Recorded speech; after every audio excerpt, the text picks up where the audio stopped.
Hi, welcome back guys. This is your friend, the D and WhatIf, with another fanfiction. This is the third part of WhatIf Deku was a flamboyant quirkless rebel. All credits for this video go to their respective authors, so please support the real author. Check out the link in the description for more details. Please give this video a like and subscribe to the channel if you want more videos like this. Now let's get into the fanfic. When you're an overdramatic fuck. Bang bang bang bang. Okay, but seriously, I'm still speechless. We already dropped our shit off at the hotel, and we are going to die because we're sharing a room. That's okay because we were going to die anyway. Lack of self-preservation at its peak. Now, we went to a restaurant to eat dinner while picking up Big Ada some food. Too bad, Shouda would not let us in the bar next to the restaurant, but I guess I have to remain clean. I got spaghetti, though, so I can't complain too much. We got Big Ada some hayashi rice because that is apparently his favorite along with grape juice. Alright then. Yes, we stayed out of trouble. Shouda forced me next to him always, so I don't beat people up. I get it. I have anger issues, but I don't beat up random people. Jeez, get your mind out of the gutter, man.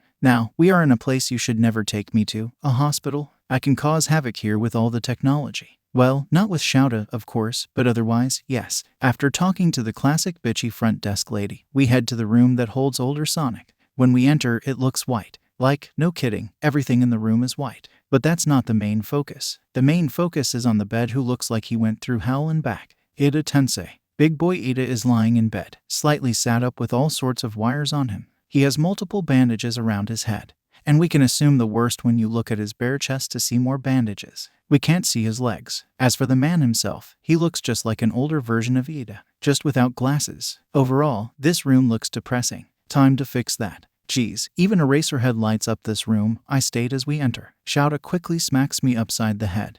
But thankfully the big Ada bursts out laughing with the other two children joining. I look up at Shouda, proud of myself as I smirk. If that ain't an entry, I don't know what is. Hizashi says, "Hey, Tensei, we got some of your favs." He hands over the Tupperware containers to the man, and he looks better already. Thanks. I've never seen someone walk in with an insult, but I can cross that off the list. This is Midoriya, right? The only person I can think that matches my brother's descriptions. Though, I walk over next to the man, quirking my eyebrow. What does your brother say about me? I ask with a grin. Insane, savage, creepy, genius. The list goes on. He tells me. I gasp. The truth. I step back, causing another burst of laughter, so mostly complaining. Yes, don't worry, I like you. If only he knew. At least one of the brothers like me. He likes you. He's just stiff. Yeah, how the hell did he get that? Like, you both have the same hot look. Yet you have opposite personalities. Ida blushed at that. Izuku, we are supposed to be here to investigate him. Shouda sighs, dragging me back to his side. I was making him comfortable. I would want the same thing if you put me in an all-white room.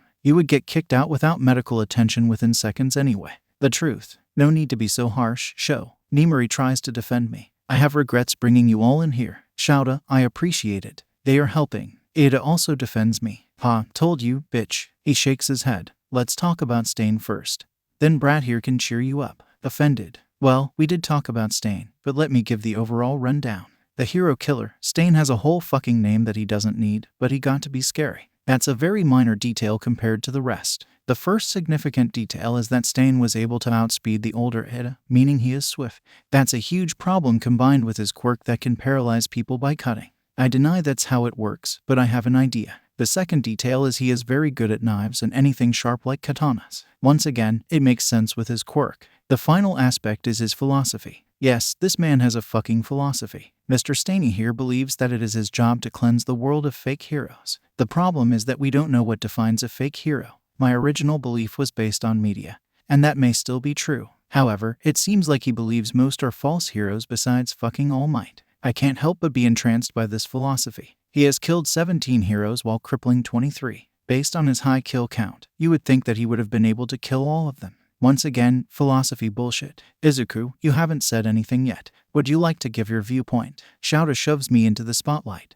Of course, he does. Probably a test. Question, does Stain's tongue seem more prominent? Yes, this is actually a serious question. Thinking about it, yes, why? Tensei asks. I have two theories on that. The first one is unlikely, but he puts paralysis herbs or something on the swords to do the job. Still, I don't know anything that can do full body paralysis. The second is more likely. and that is that he uses the swords to cut you to draw blood and then has to digest the blood to cause paralysis. My second theory is more proven as we have full body paralysis, a different tongue, and no signs of anything in the stab wounds unless I am not being told something. Obviously, he is built for close range.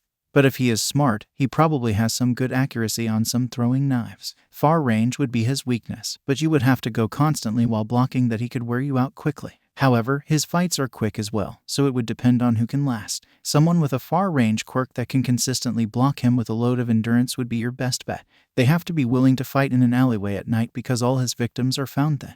That means Spider-Man moves are expected. His philosophy is confusing. There is a lack of details on the subject matter. Now, if you want my idea of who he is after next, I would be surprised if he hasn't moved towns already. However, he does make multiple kills per city, so there is a chance of him still being here. My guess is that he will probably pick up a pro hero that goes around alone.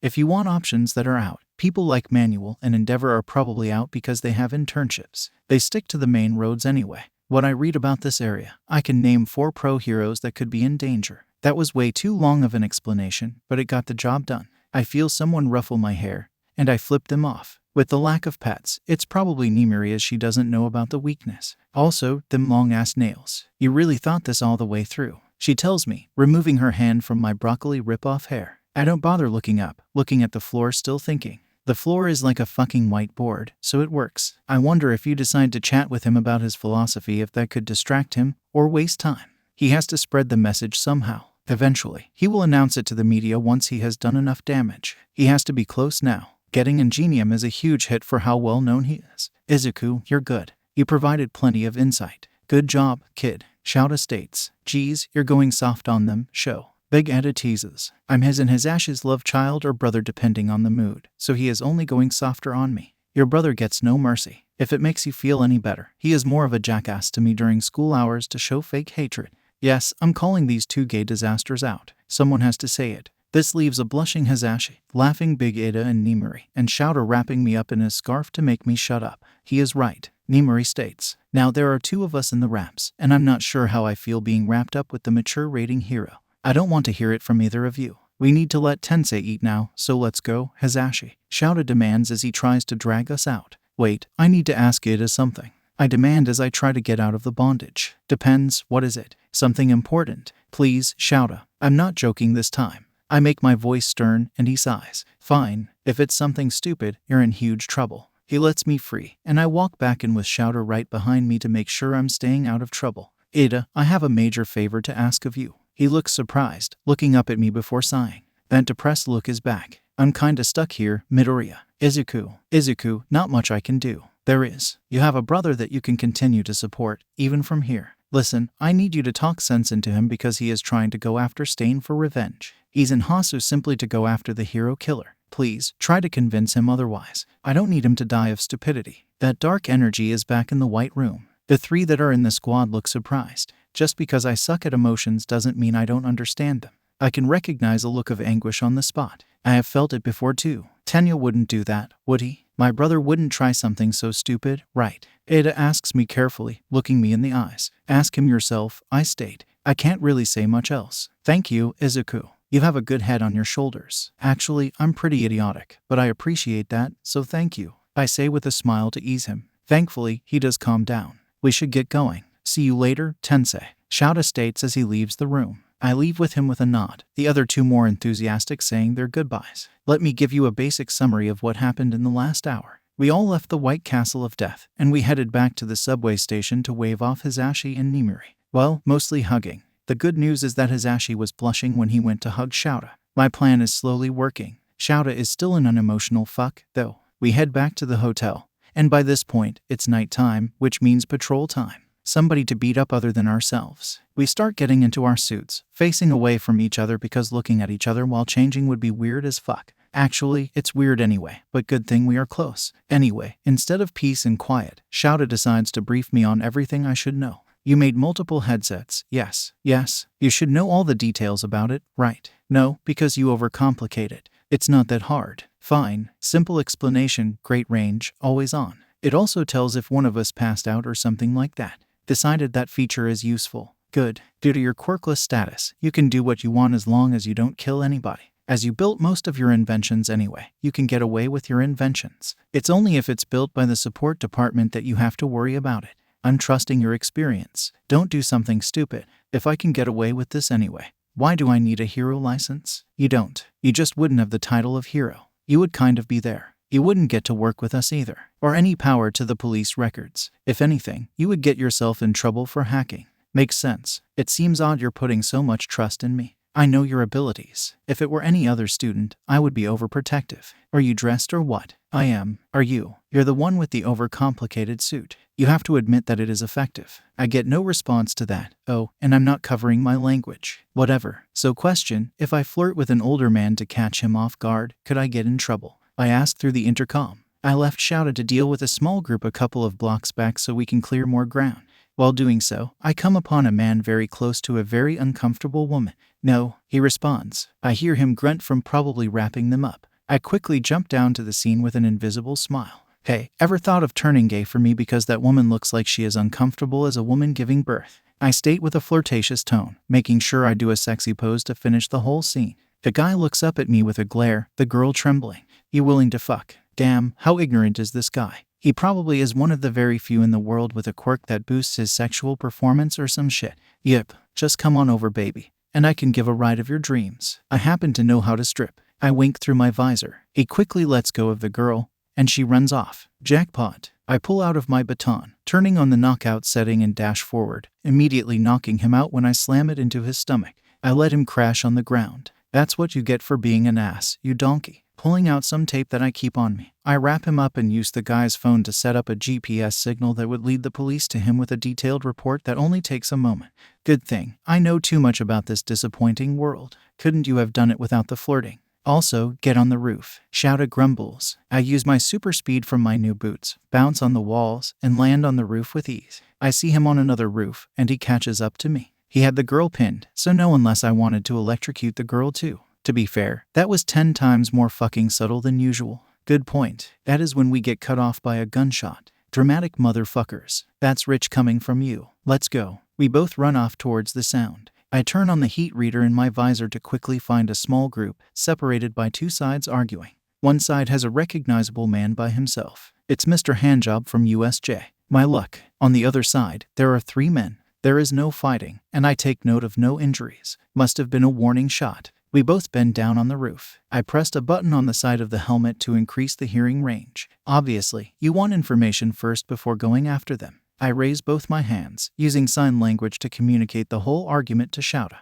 If he were to talk right now, he would blast my eardrums out. There will be problems if guns start firing, so it could cause hearing problems. Thankfully, I at least made it so those types of sounds will soften. I haven't figured out how to auto-soften voices yet. It will still hurt. What do you mean you don't have payment? Yet, you have the nerve to come here, still asking for it? A man in the front of the group on the right states. He is wearing a typical mask you can get at the party store with a black fedora along with a completely black suit. Mafia look. I take notice that his fingers are guns. Wasn't there a guy with the same quirk that Shouta had to face at the USJ? I think so. It could be a relation somewhere. They were together before, or is this a different guy? I don't know. Shouta will tell me later. I decide to record the other 2 guys in my mind as well. The guy on the left of the bullet dude has a mutation quirk that makes him look like a crocodile. He has the face, tail, and skin of one. He is a bit on the muscular side, so definitely a close combatant. He probably fights with his massive body since he has a large muscular body as well. The guy on the right has shown no signs of a quirk yet, so it's an emitter quirk definitely. He looks like a simple dude you find in the bar. The bullet dude is dangerous, but having no information is worst. He doesn't even have any mutative features. Oh, then there's Handjob with the decay quirk. Keep a distance, and we will be fine. The problem is if Kurogiri is there or not. We are demonstrating our resources elsewhere. We will pay you back later. Did you not get that, NPCs? Yep, definitely hand boy. We are not giving it to you then until payment. This is what we agreed on. And you can't go back on it. Well, cue the drama because they are now attacking each other. I look at Shouta and nod before we jump down. I'm going to let Shouta deal with Handboy, but not before providing me an assist. He uses his quirk on Bullet Boy to make sure I don't get a gun wound on the first day of the job. As we fall down, I grab my electric batons and turn them on, swinging them at Bullet Man in whip mode. The surprise of being unable to use his quirk gives me the chance to hit him, which effectively knocks him out. Shouta then leaves me with the other 2 as I land on the ground in front of them. I make sure to use my boosters to soften the landing. What's up beside the stars, darlings? Well, whatever it is, I'm going to ruin it anyway because I'm that much of a bitch. I snark as I speed forward with the boosters, not giving either a chance as I tap the batons on them, knocking them out as well. Too fucking easy. Like I say, all manpower, yet they are fucking idiots on the inside. I turned around to see Shouda facing off against Handboy still. They are both quick, but that is expected. However, my previous statement is correct because Kurogiri decides to appear below Shouda, Handy trying to throw him through. Thankfully, he notices before it's too late and uses his scarf on a nearby pole to swing himself away. There's my chance to challenge him if I want to, but I decide to stand there. Let's be honest here, if you have a teleporting friend, that's too unpredictable. They could easily trap me as well. If I'm going to be facing someone, it would be Kurogiri. If anything, he is probably the strongest in the League of Legends group. They have their cards on the wrong person. Anyway, Handboy is looking at me. Well, he asks with that scoffy voice of definitely a man-child. Well, what? I am prepared to move, and I see Shouda watching me. We both know that this is a lost cause. I just want him to get out to minimize trouble. Aren't you going to attack? Just because I failed the ethics class doesn't mean I'm stupid. You should know that better than anyone with your attitude. Speaking of, I never got a name from the supposed leader. Secondary goal, get some goddamn information. That pissed him off real quick. What makes you think you have a right to talk to me like that? I am Shigaraki, leader of the League of Villains. Somehow, I deny that. I notice that he starts scratching his neck roughly like a tick. Not a healthy one, but alright. All of those are words. Words without actions. Right now, I see a child playing pretend. Need some lessons on making people angry. I offer them for free. You brat. Shigaraki tries to run at me, but Kurogiri appears between the two of us. Shigaraki runs into the portal, and the two disappear. Well, we have a name now, Eraserhead. We should check over the guys to see if they have any drugs. I will let you do that since you're the professional. Shouda nods, goes over to the guys, and checks over them. It turns out, there was a roll-up case with syringes in it. Too bad, I couldn't get information as I'm only an intern. But I can make a rough estimate. We had to go to the police station to report that. And man did it take forever. I had to sit out, so I didn't get any more details on the situation. When I mean sit, I mean wander the entire waiting room because I can't sit still for damn. One of the front ladies asked how much coffee I had, and I said none. They were surprised. By the time we got out, it was the end of our patrol time, so we went back to our room. Shouda forced me to sleep with my fucking weakness of pets. So fuck him. Thankfully, we did not end up cuddling this time. I have slept an impressive 2 hours. Hoo-ho. Well, when I got up, Shouda was still sleeping. Ooh. Now, a good Izuku would stay in his room and wait for his father, brother, something to wake up. Obviously, that ain't me. What makes it worse is that Shouda wouldn't trust me with the backup key card. Like, you trust me to defeat villains yet not with a key card. Welp, I will show him otherwise. I quickly change in the bathroom and grab my bag before leaving the room because I have a target in mind. However, I need supplies. Before I continue further, I open my bag to pull out a shutdown cat. Yes, I brought cat with me. I'm not willing to go around without it. I just can't use it in hero work. Oh, and cat got some significant upgrades that I will leave for a surprise. Still, there is no difference physically beside it being all black instead of white as white shows dirt. Besides, black looks cool on it, especially with the blue eyes it has. I turn on cat. And off we go to the nearest Walmart with GPS. I keep getting strange looks, probably because I have a robot cat beside me. When we enter, I head straight to the dessert section for donuts for breakfast. I pick them up per-packed as those are trustworthy before heading to 2 more sections of the store, but I will leave that for a surprise as well. Lots of surprises today. Anyway, after a friendly visit to Walmart, I headed back to the hotel because that is where my final destination is. No, I'm not delivering donuts to Shouda. He can go find me if he wants one. Thankfully, the room is open, and I enter with a broad grin. The indoor pool. Too bad, I never learned to swim. Well, now is the time to do it. The good news is nobody is here, which means I can drown. Okay, that last one may be way too enthusiastic with the actual message. Oh fucking well. I head to the changing room and change from my boring PJs to black swimming trunks, revealing the hot abs that I keep hiding from everybody and dem legs. Oh yes. I step out with my towels. I sit on the edge, letting my feet touch the cozy warm water. I pull out a floaty, opening the package, and have Cat blow it up as it had a pump in it. I knew I would need it eventually, but not for this stupid of a reason. I leave the rest of the stuff sitting. It took 10 minutes to blow it up, but I guess that is expected for I got the biggest one. I throw it in the water, grab my thankfully overprotected phone from my overprotective ass, and jump on it. Now, what is the floaty you may be asking? Just to mess with Shouda, I brought a floaty in the shape of an alcohol bottle. It surprises me what they sell in stores. What's worse, the brand of alcohol is lust. Yep, God, you can come to pick me up now. No, fine then, fuck you too, God. I enjoy the floaty for a moment. Then, I force it towards the shallow side of the pool and get off, leaving my phone on the float. I'm going to learn to fucking swim even if it drowns me. Guess who is swimming, motherfuckers? Yep, it's your boy Izuku here. Actually, it's not hard at all. It's relaxing. It's funny that people think I don't know what that word means, but I do. It just rarely happens. Anyway, I was floating around, minding my own business, when my phone starts pinging nonstop. Oh yeah, Shouda exists. I swim over and hop on top of my floaty before checking over the messages. First, there are individual messages to me. Shouda's messages. Shouda, Izuku,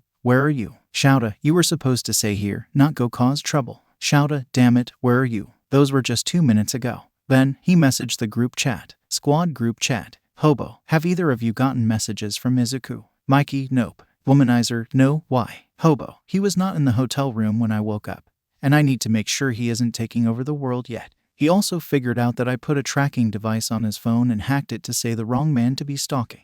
Of course, I did, you dipwad. What do you expect? I want my freedom, bitch. Womanizer, show, he not doing that until after he becomes a pro hero. Also, that seems a bit far to put a tracking device on him. You deserve it. Hobo, I don't care. He probably did the same thing to me. Where would he go? Shouda, I did not. I don't go that far. It's only in your damn costume. Mikey, what does the hotel have? Hobo, indoor breakfast and an indoor pool. That's it. Mikey, he has to be either of those places because I deny he would leave you alone for too long. He's horrible at directions after all. And you two are overprotective of each other. Did he leave you a note? Hobo, please, he never leaves behind a screw, let alone a note. Yeah, the last two statements by both men are entirely valid. Womanizer, show, go look for him in the hotel. If he's not there, that's when you worry. I guess I can stop his worrying. Divorce exists, chill the fuck out. Yes, I left to go to Walmart to pick up donuts if you would like one. You have to come down to the pool, though. Mikey, donut.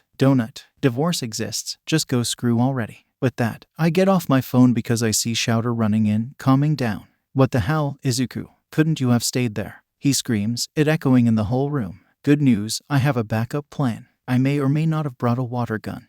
And I may or may not have it on me right now, and I may or may not have shot Shouda with water. He glares at me hard. We both know I would have woken you up, so I wanted you to rest. The truth, go ask God. Actually, he would lie. Welp, damn, nobody to vouch for me. He sighs. Shouder rolls up his pink pajama bottoms and sits at the edge to put his feet in. I appreciate that. However, I would rather wake up with you in the room to make sure you were not kidnapped or some shit. We both know nobody wants my ass. I see a woman coming in with her child, but after seeing the mess of us, she guides the child away. Reality check. I don't care because I do care about you. Is this the weird confession scene in every movie? I hate this fucking family. Shouta kanami. Well, he ripped me off. I saved your ass, thank you very much. Also, that line has been taken by yours truly. Oh, and I brought you some swim trunks if you would like to. No, you would get us kicked out if I got in. And probably tease for how you are. Now, where are the donuts? Damn, rude man. I point to the bags. He walks over, grabbing a donut before sitting back on the edge and eating. How many hours of sleep did you get? 2. He looks up, surprised. You still need more, but I'm glad you got some. You're still growing. It doesn't help you're shorter than normal. I don't need to be reminded of my height now. You do. You also need to be reminded that you are human, not a robot. Tell that to Ada, not me. He literally moves like one. Yet, you are friends with a robot cat. You like cat. They tried to book you a trip to America. Free vacation from me. You would ruin them. What are you talking about? They were ruined the moment to voted Trump in. Don't get into the political junk. It's too early. It's lunchtime, you old man. Hard hit. Shouta sarcastically states before noticing the alcoholic floaty and sighing.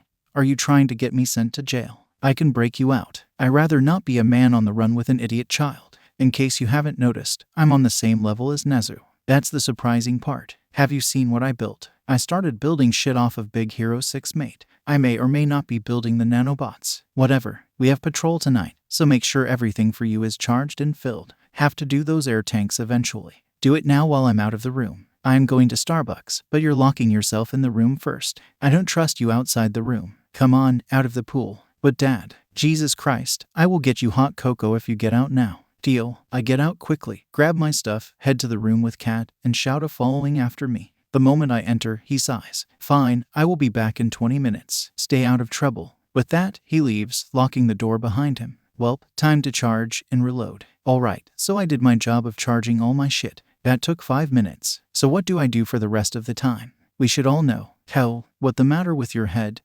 Yes, I'm singing bitches. Hell, what the matter with your mind and your sign and oh ho ho. Hell, nothing the matter with your head, baby, find it. Come on and find it. Hell, with it, baby, cause you're fun and you're mine and you look so divine. Come and get your love. Come and get your luavi. Come and get your love. Well, too bad it gets cut off. Seriously, Izuku, I can hear you screaming from 2 floors down. I'm surprised we aren't kicked out yet, says Shouta, the goddamn party ruiner. Though 2 floors. Damn, I'm impressed. I don't know what you expect anymore. I should have dropped my standards a long time ago. Damn, harsh. That's how life feels with you around. But you have Hisashi's dick to balance it out if you would just accept that you two love each other. I am reminding everyone that I have no mute button or censor button.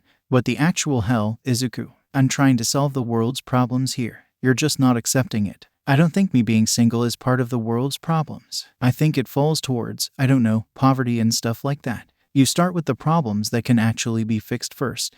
I'm taking a nap to forget this. I know I can't keep you in here, so stay in the building. If I find out that you leave the building again, I will force you to cuddle with me for a week when I want.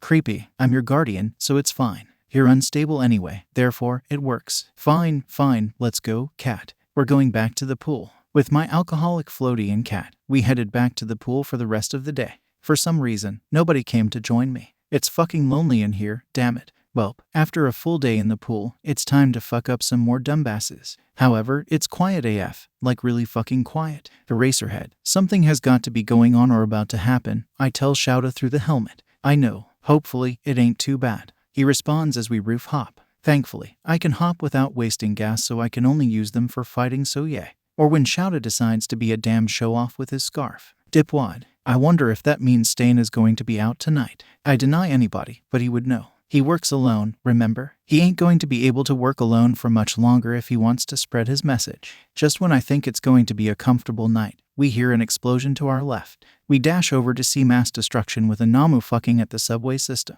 I quickly notice that it looks different from the other Namu we have seen. God damn it. You know, maybe beating up a fucking Namu will provide quality time for Shouta and I, you know, the same thing that traumatized our asses. Thankfully, this guy is actually smaller than the one at the USJ that I had to murder. This means Shouta and I might actually have a chance. However, I don't want to use my baton as I don't carry a backup because, you know, I don't expect to run into a fucking Namu out of nowhere. Sure, I still have one, but that leaves one side of me open to attacks. Anyway, let's get to planning. I assume you have a plan already. Texas. Finally, he used my name at the worst time. If I stab him, I could at least knock him into the ground if I attack midair. Once he lands on the ground, use your quirk on the regenerative power if it has it or whatever. Like I know how your fucking quirk works with that shit, but I have an idea. I don't know if it will work, though. I have no idea if that's how Shouta's quirk works or if it acts on every quirk like it is all one quirk. We shall see. Works for me. Shouta hops to the ground, and I quickly, using my boosters, dash to where the Namu is attacking the train while pulling out my dual katanas. Once I'm close, I blast into it, stab the katanas in the chest, and use the boosters to push us off. The force causes us to fall hard on the cement ground. Shouta's hair quickly stands, meaning he is using his quick, and I lift the katanas out before slashing it across its head to cut its head off. You see, the reason I'm having Shouta use his quirk is to stop the cells from regenerating for a moment.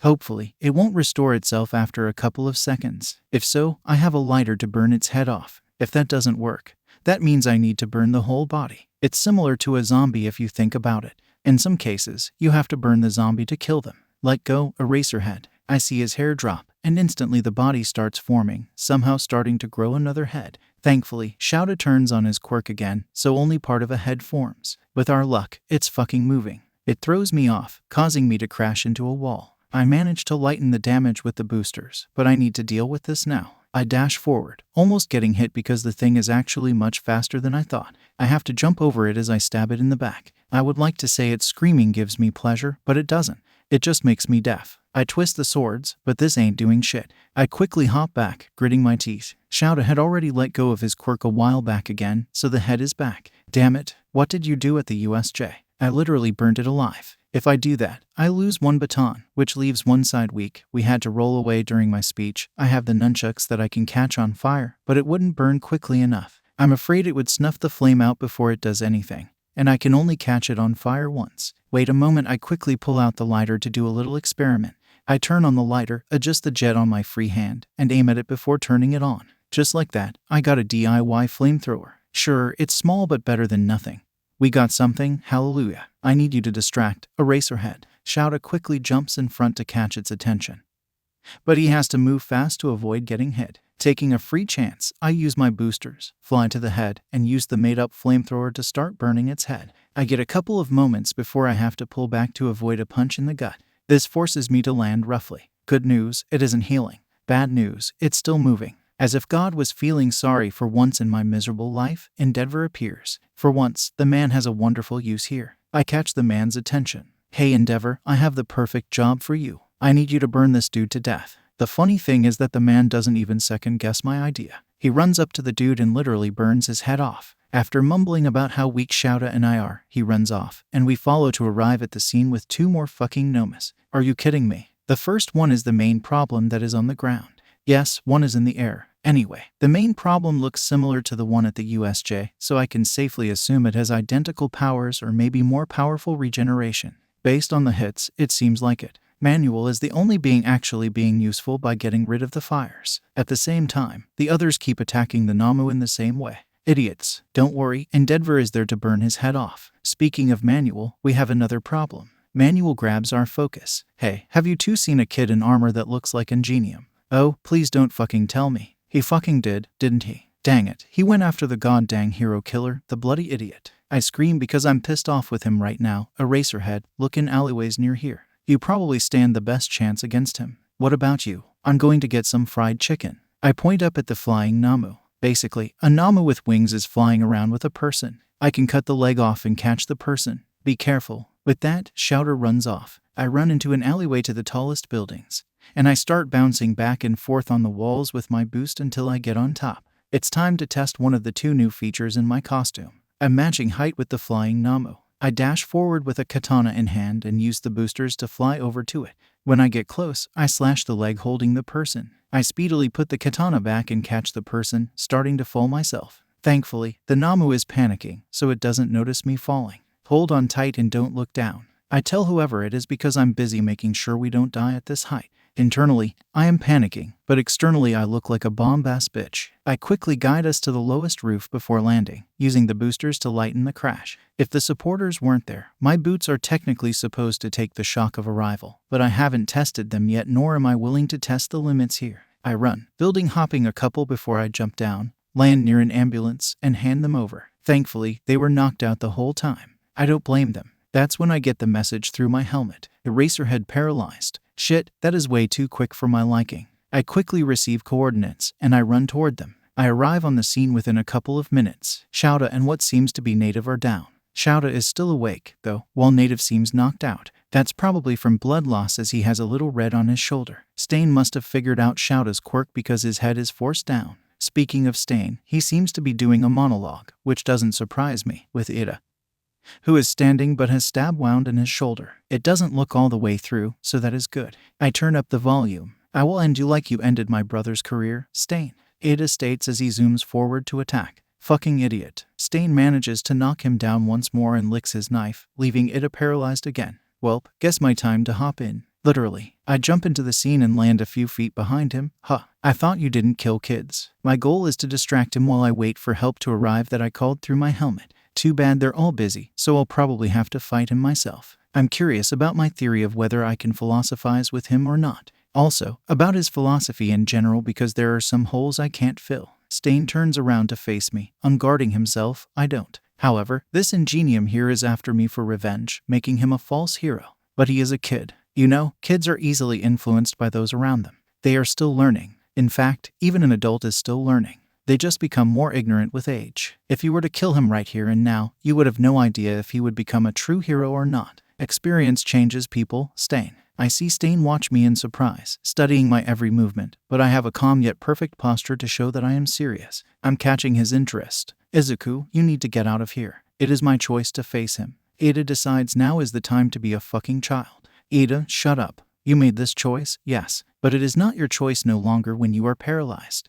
I have people to save here, and you are distracting me from that task. You asked for this the moment you made this choice. Ada thankfully shuts up, and Shouta is quiet because he knows what I am doing. Interesting. Then why aren't you fighting me then? Stain asks. If I fight you and lose, you could easily kill us all here. However, if I talk to you, not only will I gain more information, but I buy more time. Typically, you shouldn't say this, but I know this dude is smart. Clever. Tell me, what do you feel about me? Your philosophy makes sense if you look at the ground rules. However, it becomes blurred. You have only claimed All Might to be a true hero. What defines a true hero, Stain? A true hero would not aim for fame but to save lives. They would sacrifice their own life to save others. A simple idea, yet very open. Is Eraserhead here considered a true hero? He never looks for attention. If anything, he hates it like a cat. He went out of his way to save a student. And he got me out of my alcohol addiction. I can hear Shouda growling at me through the mic. Alcohol addiction? Don't ask. Just answer the question. Yes, he would be considered a true hero. Simple and straightforward. Now, let's go on to someone more complicated.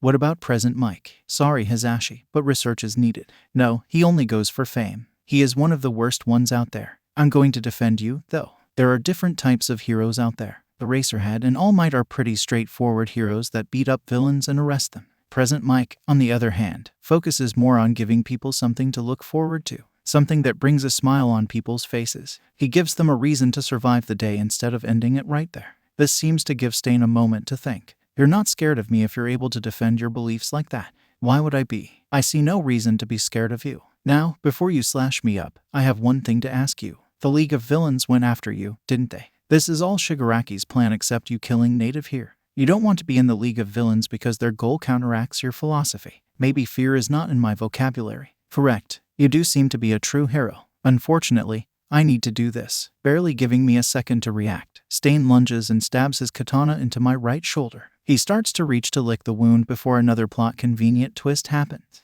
Ada snaps out of whatever the hell he was in, runs forward, and uses his engine quirk to kick him hard into the ground. I pull out my baton with my left, light it up, and dash forward to touch him with it. However, Stain bounces back. Too bad for you because my baton is a whip, bitch. I swing the baton at him, catching him off guard enough to manage to hit him. This paralyzes him for a moment. I reel it back, and I move forward to touch him again only to get caught in the left leg with a throwing knife. I quickly roll to the side to stand. The baton is still going as I up the outage. Ada takes a moment to try and kick him again, but Stain gets out of the way. I can't even use the new feature now, damn it. Well, I could, but it would injure myself. I need to distract again. Your quirk goes by blood type, doesn't it? The man looks up, smirking as he runs at me. Well, got my answer. Ada tries to hit him again, but Stain is way too fucking fast. I swing the baton to try and keep him away, but he approaches once more, seemingly to stab me again. I could try to dodge, but that is predictable. Time for my stupid idea. On my batons is a new pad that I added in that if I am touching it, well, see for yourself. I catch the dude off guard by ramming into him.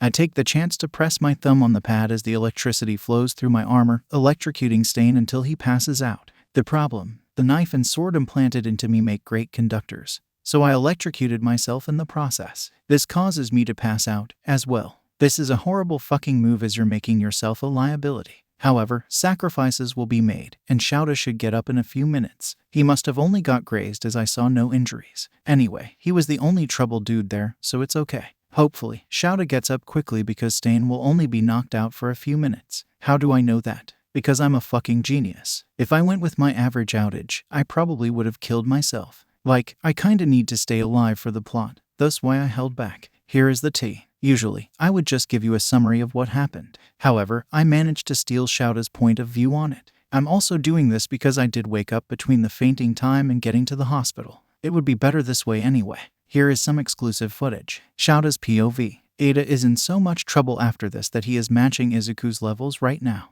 That takes work to do, and he established it in a single night. I'm so pissed off because the kid decided to go after the hero killer, Stain illegally with his quirk that managed to disable his brother. And he thought he had a better chance somewhere. Stain was able to paralyze him within a few minutes, and Ada figured he could do better. It doesn't help that Ada tried to convince me to get out of there because it was his destiny or something. Then I got paralyzed because he is so fast. I seriously shouldn't have let Ada go on this internship.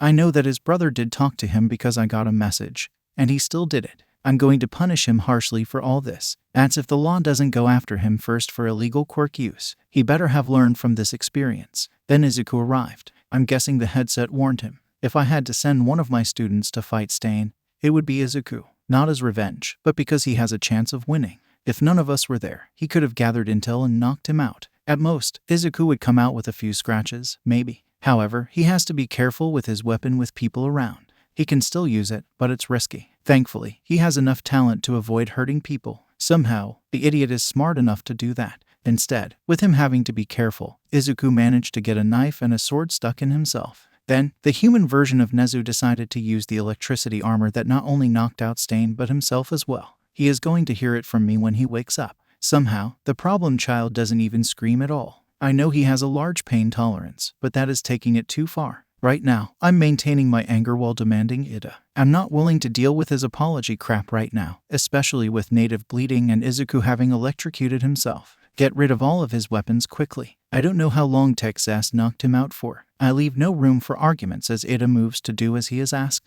Also, I'm making Izuku change his hero name because it's hard to say. He will probably make a witty comeback about my own hero name, but I don't care. It takes me a few minutes to finally be able to move. The first thing I do is wrap Stain in my scarves tightly. Next, I check on Native's pulse, seeing it's still strong. I cut off a piece of my scarf to wrap and put pressure on the wound to stop the bleeding. Time to see the damage on Izuku. You would think that after seeing him covered in blood once would allow you to see him any state. No, it doesn't. If anything, it's worse since it's his blood mixed in now. He's probably the only one who can affect me in this state, along with my closest friends and my students. But this is a whole new level. I notice his body trembling, probably from the aftershock. Dang brat. I hear footsteps, and I quickly look up to find another one of my students, Todoroki. Please don't tell me his father sent him to face Stain instead of himself. Endeavor sent me to help, Todoroki says. Of course, the idiot did. At least it's after. Todoroki carried Native's body. Ida drags Stain's. I state as I lift Izuku's body over my shoulder. The best way of going about it when he has a sword in his shoulder. We walk out to the streets to quickly find an ambulance to take Native and Izuku. They would be lying if they say I was reluctant to let the idiot go. I should have trusted my gut feeling there. As they were putting Izuku on the stretcher, the winged Namu from earlier grabs him from their grip and flies off. It looks like Izuku was able to cut the leg off because it hasn't regenerated it yet, or it doesn't have a regeneration quirk. I run after it immediately, ignoring my surroundings and focusing on just Izuku because his luck leads him to this. I try to capture the Namu with my scarves, but I miss by a foot. I try to turn off its quirk, but that does nothing. I'm about to start scaling the building when the Namu suddenly stops flying, and Stain appears. He jumps on top of it and slashes it in the back, causing it to crash down. Thankfully, he decides to save Izuku by grabbing him before it crashes. He stabs the Namu in the head with a pocket knife. All fake heroes and villains should be purged in this society, Stain states, standing up to face the crowd. This is what Izuku meant when he said he will have to go out soon. The media is here and recording him to allow him to get his message across. A hazardous influence. What are you doing? A villain was coming this way. Endeavor yells as he turns to see Stain. Stain. His hands start catching a flame. He is going to attack Stain with Izuku right there. Endeavor, stop. You will get Texas in there as well. I scream at him. Stain, however, takes over the conversation. Endeavor, the definition of a fake hero. I will not allow you to kill me. Just then, his eyes start to glow red. Fog surrounds us, and the moon turns blood red. Everybody freezes, exactly like how Izuku did in the cafeteria the other day and what he did to me during training. The same ability. The bright red eyes appear behind him. The only one allowed to kill me is All Might. He then points toward Izuku and him. Both of them are true heroes. Suddenly, the aura disappears and we hear a gasp. I look to see Izuku slam into Stain, causing him to fall to the ground.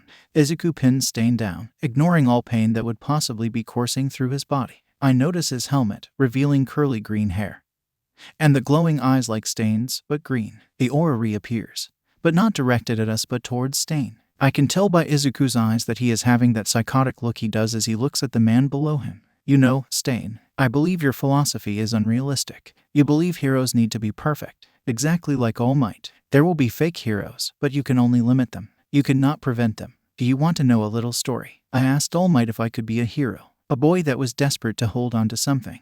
You want to know what he told me? Izuku starts to scream. He is unstable. He told me I can't because I am quirkless. Even All Might makes mistakes because look who has earned the title of true hero from you. Heroes are not and will not ever be perfect. If we were, we would have the perfect world that we all wish to have. We can only prevent as much as possible because we are human. We can only prevent many deaths before it becomes too much, so lower your expectations. The next moment, his tone changes. There is only so much we can do. We need to be realistic and take one step at a time. You killing heroes is sacrificing lives that could have been saved by those same heroes. As heroes, we need to do the best we can, not the impossible. Otherwise, the world of heroes will break themselves. With that, Izuku punches Stain harshly to knock him out before he gets up. He stumbles with a dull look in his eyes as the aura disappears. The nearby heroes quickly tie up Stain and detain him. I rush over to Izuku. I grab him and pull him into as tight of a hug as I could without injuring him. He is fighting to stay awake. I'm right here, Izuku, I whisper to him softly. I feel his body slump against me, and I lift him up to carry him to an ambulance. Damn it, kid. Guess who's back? Back again. In a fucking hospital. Okay, if the place didn't look like the light was going to claim me and pull me into heaven only to realize that I'm in the wrong place, I would be fine. But nope, everything is fucking white. I'm not being racist. Everything is literally white. No, I'm not blind, either. I guess I should get on with the actual story. When I wake up, I'm bound to the bed. What the? Is my dream of being tortured by Todoroki finally coming true? Nope. Damn it. I open my eyes to the ugly ass white that tries to suffocate me. It's like begone, angels. Maybe I am going more psychotic with each incident. Should have known you would wake up in a mere couple hours. I look to my right to see Nimiri. Shocker there. Thankfully, she looks like an average person, so I have some sanity. I see her press a button as I continue the conversation. Keeping your standards low on me now. Damn, that hurts. They gave you a day after you, I don't know, electrocuted yourself. What were you thinking? I thought that God decided that I would ruin his world and tried to take me. But he said nope and threw me back down in misery. Also, did you bind me? And if so, release, please. If you're going to bind me, at least have Todoroki in here. Well, that snapped her out of her serious mood quickly because she bursts out laughing for a moment. Glad you're following your mom's example. Nimiri's mom now. I dig it. I learned from the best. But seriously, the hospital actually bounded you since they were afraid you were going to do something. They were right there because I would be walking out of the room and heading to McDonald's for a Big Mac or something. Like, my germaphobe standards are lower than my food needs right now. The truth is I rarely eat out. I am reluctant about it most of the time. I don't mean leaving. I mean more like attacking them. What the fuck? If I wanted to attack them, I would have taken over the world already 5 years ago. Does that mean my mental state is being looked over? Wait a minute, why are they worried about that, anyway? She looks at me, surprised. What do you remember? Electrocuting myself. Hold up. So you don't remember what happened between then and now? Wait, something happened. My God, are my drinking days coming back? Nimiri looks over me as if looking for an indicator that I am lying. Before she can continue, a male doctor walks in. Hello, Midoriya. My name is Doctor. How are you feeling? He asks, pulling his clipboard out. I forgot I'm in the hospital for a reason. I see my shoulder wrapped along with my thigh, but they don't hurt. Probably because I have too strong of a pain tolerance. Like my hopes and dreams are shattered because I'm bounded. Yet I'm not getting fucked by him. Well, anybody hot? Nimiri has to cover her mouth to keep from laughing as the doctor looks disappointed at me. Accurate feeling. Are you dizzy or in pain? The doctor asks. I would like to say he just ignored my mental state. Write him up. No. Can I be released from these bounds? No, not until we get the say-so. He starts checking over my vitals. When can I get out? Tomorrow evening if everything goes well. What is the last thing you remember? Hold the fuck up. You have to at least get rid of the bounds soon. I ask, twitching. I grip at the ones on my wrist to try and rip them. Dumb idea because it hurts with the arm that is injured. Fuck whatever. This is for the safety of others. If I wanted to hurt people, I would have already. If I wasn't tied like a dog, I would be much calmer. But putting an ADHD person in this fucking horrible idea. What is the last thing you remember? Electrocuting myself. He looks at me suspiciously. He writes it down and leaves without another word.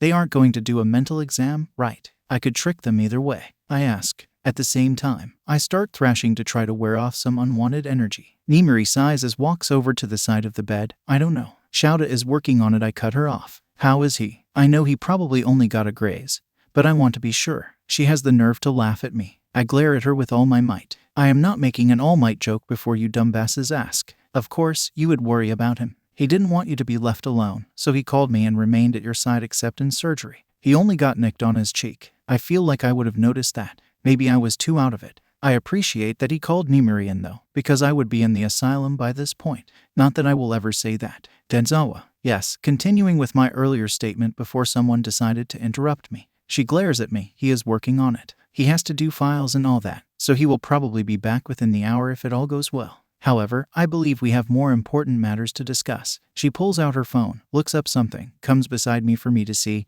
and presses play. The video is Stain saving me from Namu. But then he faces the cameras and states his philosophy. Next, he does the presumably scary shit where he lets the demon haunt his body, changing the whole aura of the field. I felt Nemi shivering beside me, but I didn't react. It looks fucking cool to me. Somehow, I come in, knock him over, and pin him. I do my little version of the speech, but that isn't the important part. The important part is that I'm doing the same thing that he did with his aura but with green eyes. By the end, I can say, I look fucking badass. Is that seriously what you got from this? She screams at me. I guess there is more to it. Stain's my secret dad. I know you mean it as a joke, but they're doing blood tests to see if you are. What? Are they that stupid? The point, it's not like he would have had any influence in my life anyway. That's like blaming a baby because his or her father is a villain. You're right. However, right now, they think that what you two did is a quirk. They are testing for a quirk factor as well. I growl. I'm at my breaking point already. Now they worry because they think I possibly have a quirk. Am I not dangerous enough as is with what I can do? That is an ability, not a quirk. Izuku, I need you to calm down and take deep breaths. You're freaking out, honey. Nimari asks gently. I sigh before I do what I'm asked.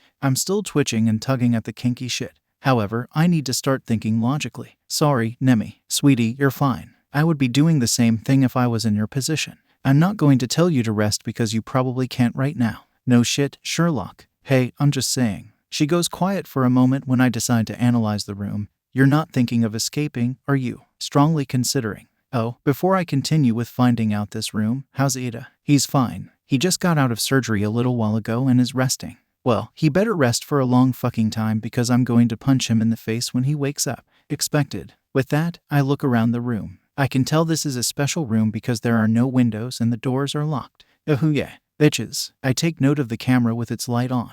Damn, that whole conversation was recorded. Wait, if this is an observation, that could throw me off. I glare at the camera before looking around the room. Nothing else besides the stupid medical equipment that I could probably hack somehow. Too bad, they decided to bind me. Izuku Nimari picks up the conversation again. I want to be prepared in case they try to arrest me. I'm not going to jail. The place is disgusting. Might want to distract me before I act on it. With that, we have our conversation about random shit that comes to mind that isn't too bad. Well, in our terms, that means mostly about dating and sex. I hate being tied down. This place fucking sucks. It has been almost an hour, and my arms and legs are starting to go numb due to the weird position. Like, I'm a hyperactive person. I need to move. I feel sorry for Ada's brother for having to sit in a hospital room for so long. Top that off with his little brother gets himself almost killed over stupid revenge. And that must be hell. I'm still salty with Ada. If you're going to do revenge, have a fucking plan. At least especially when they have killed pros before. He's going to be hit with pain and suffering when he is up. Anyway, I'm finally getting my drama when Shouda enters with Hisashi along with a dude with a dog head in a suit. Though I think I know who he is. Funny how I am tied like a dog right now, and he isn't. Beside him is what I presume to be a bodyguard. I haven't even escaped the bounds yet. You don't need a guard. I will find a way eventually, but not right now. Shouda and Hisashi stay back as the dog steps forward. Call me stupid, but right now, he reminds me of the same dude from Power Rangers SPD that I based Cat off of. Basically, one of the main characters looks like him. The difference is he is more like an actual dog instead of being all blue. I guess I should be serious. Hello, Midoriya, woof. I believe we have worked together alongside Principal Nezu of UA on cases before due to your keen intelligence. It is a pleasure to finally meet you. More like Nezu taking my experience, but that works too. You must be the chief of police for Hasu. It is a pleasure to meet you, as well. May I ask why you have come today? Yes, I can be professional. I need to be if I want a chance to get out legally. As you may know, we have managed to capture Hero Killer, Stain due to your help in knocking him out. Woof. In extension, you also fixed the problem that you have previously mentioned in the case, the media. When you made your speech, you were able to overshadow Stain's beliefs and prove him wrong. Meaning, woof, the damage has been minimized due to your quick thinking. However, that has brought a new problem upon yourself, your sanity. Woof. When you faced Stain, you used the same ability he did. You inflicted fear upon the public around you, including the strongest of heroes. Woof. We have already done a blood test to confirm that you are not related to, woof, Stain in any way. We also did a quirk factor test while you were still out to show you have no quirk factor. You are allowed the choice to reveal the results to, woof, the public, or remain quiet. Everyone here knows you can, woof, weigh the advantages and disadvantages. Finally, woof, the credit will be placed on you as a cover for Ada as he illegally used his quirk. The markings match those of what your batons can inflict. And Eraserhead does not want to be recorded, as you never used a, woof, quirk, and you were with your sensei, everything you did was legal. You will not get in trouble for your actions. Ada's sensei, woof, Manuel, will lose his teaching license due to negligence. Ada's punishment is he will, woof, not receive credit in helping to capture Stain as long as he doesn't mention he was involved. 4. Woof, your hard work. I would like to thank you personally for being willing to make the sacrifice. Are there any questions? Oh boy, that is a shitload of information. However, I do have significant questions. What name have I been put under? If it's my real name, I can work with that. If it's my hero name, I will need to change it. It has been placed under your real name, woof. The chief of police states, hallelujah, I can still be Texas. That I can work with. If it was under my hero name, I would have to change that with my costume because that is shown in the video. I assume you have tried to take the video down, but people keep posting it back up. I would have rather stayed in the dark about the whole situation. However, life has other plans. You make do with what you have. We have, yes, woof. There is not much we can do about it. That's expected. There are simply too many copies to do something about it. I would like for the information to be released as everyone already knows that I am quirkless and that I am not related to Stain. Being quiet will be too suspicious. I would like to mention that you should keep an eye on the League of Villains. The leader tried to take Stain's credit but was obviously overshadowed. Finally, is my mentality still being questioned? If not, can I be released from these bounds, please? Your point of the League of Villains will be taken into consideration. As for your mentality, you are deemed safe. The doctor should be here soon to let you free. I assume that is all you have. I will message you with more details if I come up with any later. For now, yes. Thank you for your cooperation. We are interested in seeing what kind of hero you become. Goodbye, Midoriya. With that, the chief of police walks out.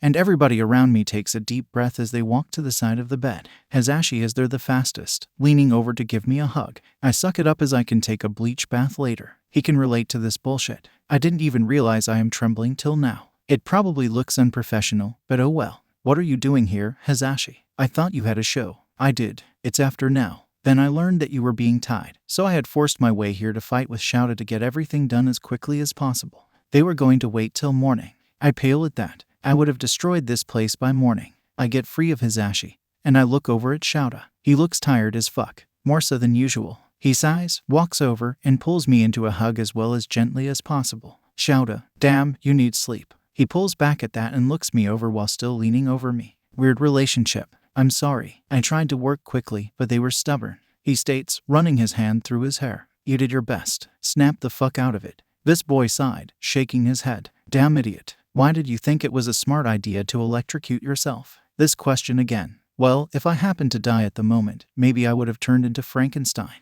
Before he can complain, Nimuri cuts him off. Don't bother asking. He gave me a completely different answer. Shouta pinches the bridge of his nose. Of course, he did. Bitch, I'm right here. Hazashi chuckles at the whole scene. Knowing I'm trying to forget this mess, what time is it? 2 in the morning. Hazashi states while the two discuss what happened while Shouta was out. So party time. I think most people are asleep at this time. Yet here we fucking are. Think I can get out early. The two cut their conversation at that comment. Both Nimuri and Shouta glare at me. No, you brat. You need to rest. Shouta tries to shove in my head. Shouta, we both know that ain't fucking happening. The moment I get out of this, I'm walking out of here. This is driving me insane as is. I am as serious as I can be. I want you to think for a moment. You got electrocuted. Sure, it didn't do major damage, but you managed to burn your injuries, which made the operation harder. Better safe than sorry. Better safe than sorry, my ass. I don't care. I want out of this hell. Before Shouta can continue, Hazashi becomes the barrier. Leave Izuku be. Let him get out first and see the damage. You are trying to hold down the most hyperactive kid in the world. It's torture. Thank fucking God Hazashi relates. I start focusing on my breathing. The room goes quiet. After too long, the doctor from earlier comes in and removes the torture devices. The moment the final one is undone, I jump off the bed shaky. The moment I land, I bounce on my tippy toes while rubbing my hands together. If I am supposed to feel something, I don't right now. Sir, you shouldn't be up yet. The doctor tries to start as he tries to get me back in the bed, but I cut him off with a growl. Try being tied down for no fucking reason. Waking up like that. You're lucky I didn't have a panic attack, or else I would have ruined your hard work. Harsh, but that's honestly the truth. Hazashi walks up to me and takes my hands to look at the palms. Oh, I broke skin. I'm surprised I didn't smell it. I guess my panic was stronger. I look away because I don't want to see that shit. The doctor sighs, grabs some nearby bandaging, and sterilizes it before placing a band-aid on both palms. Is this a common occurrence? The doctor asks. If I get tied up more often, then yes. Otherwise, no. I snap back. I know I'm being rude, but I absolutely hate being in one place. You can't blame me for being on edge. When can I get out? As you are showing no signs of pain and are healing well, you can leave now. Your guardian will sign you out. Hey, you have to be signed out first. Like I'm waiting for that shit. I walk out of the room, completely ignoring the doctor. I can hear someone hot on my heels, but I don't bother to slow down as I figure my way through the hospital. I take a guess that it's Hisashi, as he is probably the only one I'm willing to deal with right now. Shouta has to sign me out, and logically Nimari would stay with him. Izuku, wait. You have to change first. Hisashi runs up beside me to show a bag of what I presume is clothes. I guess hospital clothing is inappropriate unless I'm picking people up. I take the bag, walk into the nearest bathroom, and remove the hospital outfit before putting on my own through gritted teeth. Oh, so now I feel the pain. Yup, expected. I managed to get my boxers and shorts on because I can do that shit one-handed with some pain. Thankfully, Stain didn't hit the knife in the knee. It still hurts, though. The shirt I have a couple of problems with because I can't lift my arm. I bite my tongue to make sure I don't curse, as I don't think I should in a hospital. I don't need a new ghost after me at the moment. Zuko, you need help. I hear Hisashi's worry outside the door. Well, I'm not getting anywhere anyway, so might as well. Please, do you have your pants on? Oh yeah, we don't need him getting in trouble for that. I do. Get in here. I unlock the door, and he comes in, locking the door behind him. He flinches at the wrapped shoulder, but the dipwad laughs at the position my shirt is in. Help me, you dick. So much for keeping the ghost away. Hey, there is no need to be so rude about it. Hisashi laughs out as he starts fixing the shirt for me to make it possible. I can tell you this isn't my shirt because it has a cat on it. Shouta is an ass. Hisashi laughs at my distaste for the shirt. He couldn't get your case open, so he had Nimari go to the store and pick something up. He specifically asked for the cat. Don't worry, we already got it cleaned for you. Oh yeah, my case requires a code because I was afraid Shouta would break in and try to take all the shit I wasn't supposed to have on me. I needed the silly string in my life. Good, Shouta doesn't need to be in there. What do you have in there? Bombs? Please. Hacking security to let me through with that would be a bitch. The possible ghost is probably questioning my sanity. I have no idea then. Little listener, you need help with socks and shoes. Shoes? Yes. I don't want socks. Why not? I'm afraid they will rub against the bandages. We managed to get the shoes on before walking out to see Shouta and Nimari waiting outside of the restroom. I do catch Shouta smirking at me as the asshole would. Though let's be honest with ourselves for a moment, I just want out of here. I don't care if I'm limping now because I can feel pain. Thank God nobody tries to get me in the wheelchair, or else I would have a fit. So we are out of the ugly heaven, and I have no idea where we are. Too bad. Cat isn't with us to help or my phone as it was sent back to the hotel. I just started walking in a random direction and hoped we get there. You have no idea where you are going, do you? Shouta asks tiredly. No, I'm just looking for a McDonald's or KFC or something. At least I am honest. With a sigh, Shouta walks up behind me, grabs my shoulders, and turns me to face across the street. What is across the road, you may ask? The real fucking heaven. A fucking KFC's. Thankfully, nobody is on the road because it's too early in the morning. I dash across with sparkles in my eyes with no regard for my safety. Fuck pain. Love food. I am free from Shouta, only to be stuck with him again within a couple of days after dealing with Mom. Reality check. This sucks. So for the rest of the internship, I literally did the paperwork for Shouta. That shit is easy. Apparently, you're not supposed to be running around with stitches, so he had tried to force me to stay in the room. Take note of the word tried. Like that is fucking happening, sweetie. He tried to put a tracking device on me, but that is fucking useless to a hacker. I would go to the pool, but you know, stitches. If that ain't the definition of depression, I don't know what is. I'm just glad that there are healing quirks in the world because they got me healed within a week. So you may be wondering, Izuku, where the fuck did you hang out a majority of the time? I will tell you, Walmart and the police station legally. Not arrested. It's sad when you have to point that out. Before I tell you stories on that, I have some tea to spill. First, I need to hack back in time to that night the squad went to KFC. Nothing happened at the KFC before you dramatic fucks get anywhere. Well, besides getting kicked out for my potty mouth. But that's normal at this point. Let me set the scene. The squad and I went to the hotel because everybody but me needs to sleep. Now obviously, nobody is willing to get on a train at 3 o'clock in the morning except me because I'm asking for death. That's another story. Anyway, that means Hisashi and Nimari had to stay with us. Now, time-lapse bitches. After heaven. I can't stay there forever, sadly. Alright, so the four of us just got to the hotel room, and Shouta straight up passed on the bed. I'll worry about his ass later. Right now, we have two confused adults. Where are we supposed to sleep? Hisashi asks. At that moment, a light bulb went off, and before you ask, no. It isn't revealing Hisashi as a female like in our in high school host club. It's an idea. A fucking brilliant idea. Nemi and I will take the other bed. And you can share with Shouda. You can borrow his clothes if you're not comfy in your current clothing, I say as I limp over to the free bed and clamber on it. They remove their jackets as they get in their respective beds, one of the two blushing. You can assume safely that it's Hisashi. The lights turn off, only leaving my phone light. I look beside me to see Nemi wiggling her eyebrows. We think alike in this stance. I wiggle my eyebrows back before she lays down to face away from me, so she isn't blinded by the phone. Yes, I stayed put there like a good boy for a few hours by playing puzzle games on my phone. Kind of. You know those selfie sticks that you put your phones on to get sick selfies? I put mine to fucking fantastic use. You see, about a couple hours in, I hear shuffling coming from the other bed. Thanks to my ability to over-prepare, I have night vision on my phone. I attach the selfie stick, raise it up, and take a few pictures before bringing the phone down and looking at the pictures. Guess what I saw? No, it's not porn before you ask because we have sinners reading this shit. Hisashi and Shouda are cuddling. Let me repeat that for you. Hisashi and Shouda are cuddling. Yep, they are cuddling. I have to resist screaming. The best part, put on the Blues Clues male song. I just got some blackmail. I just got some blackmail. I just got some blackmail. And we all know who's it from. Song off. Okay, blackmail isn't the primary goal. It's like a fucking fantastic side quest I didn't know about.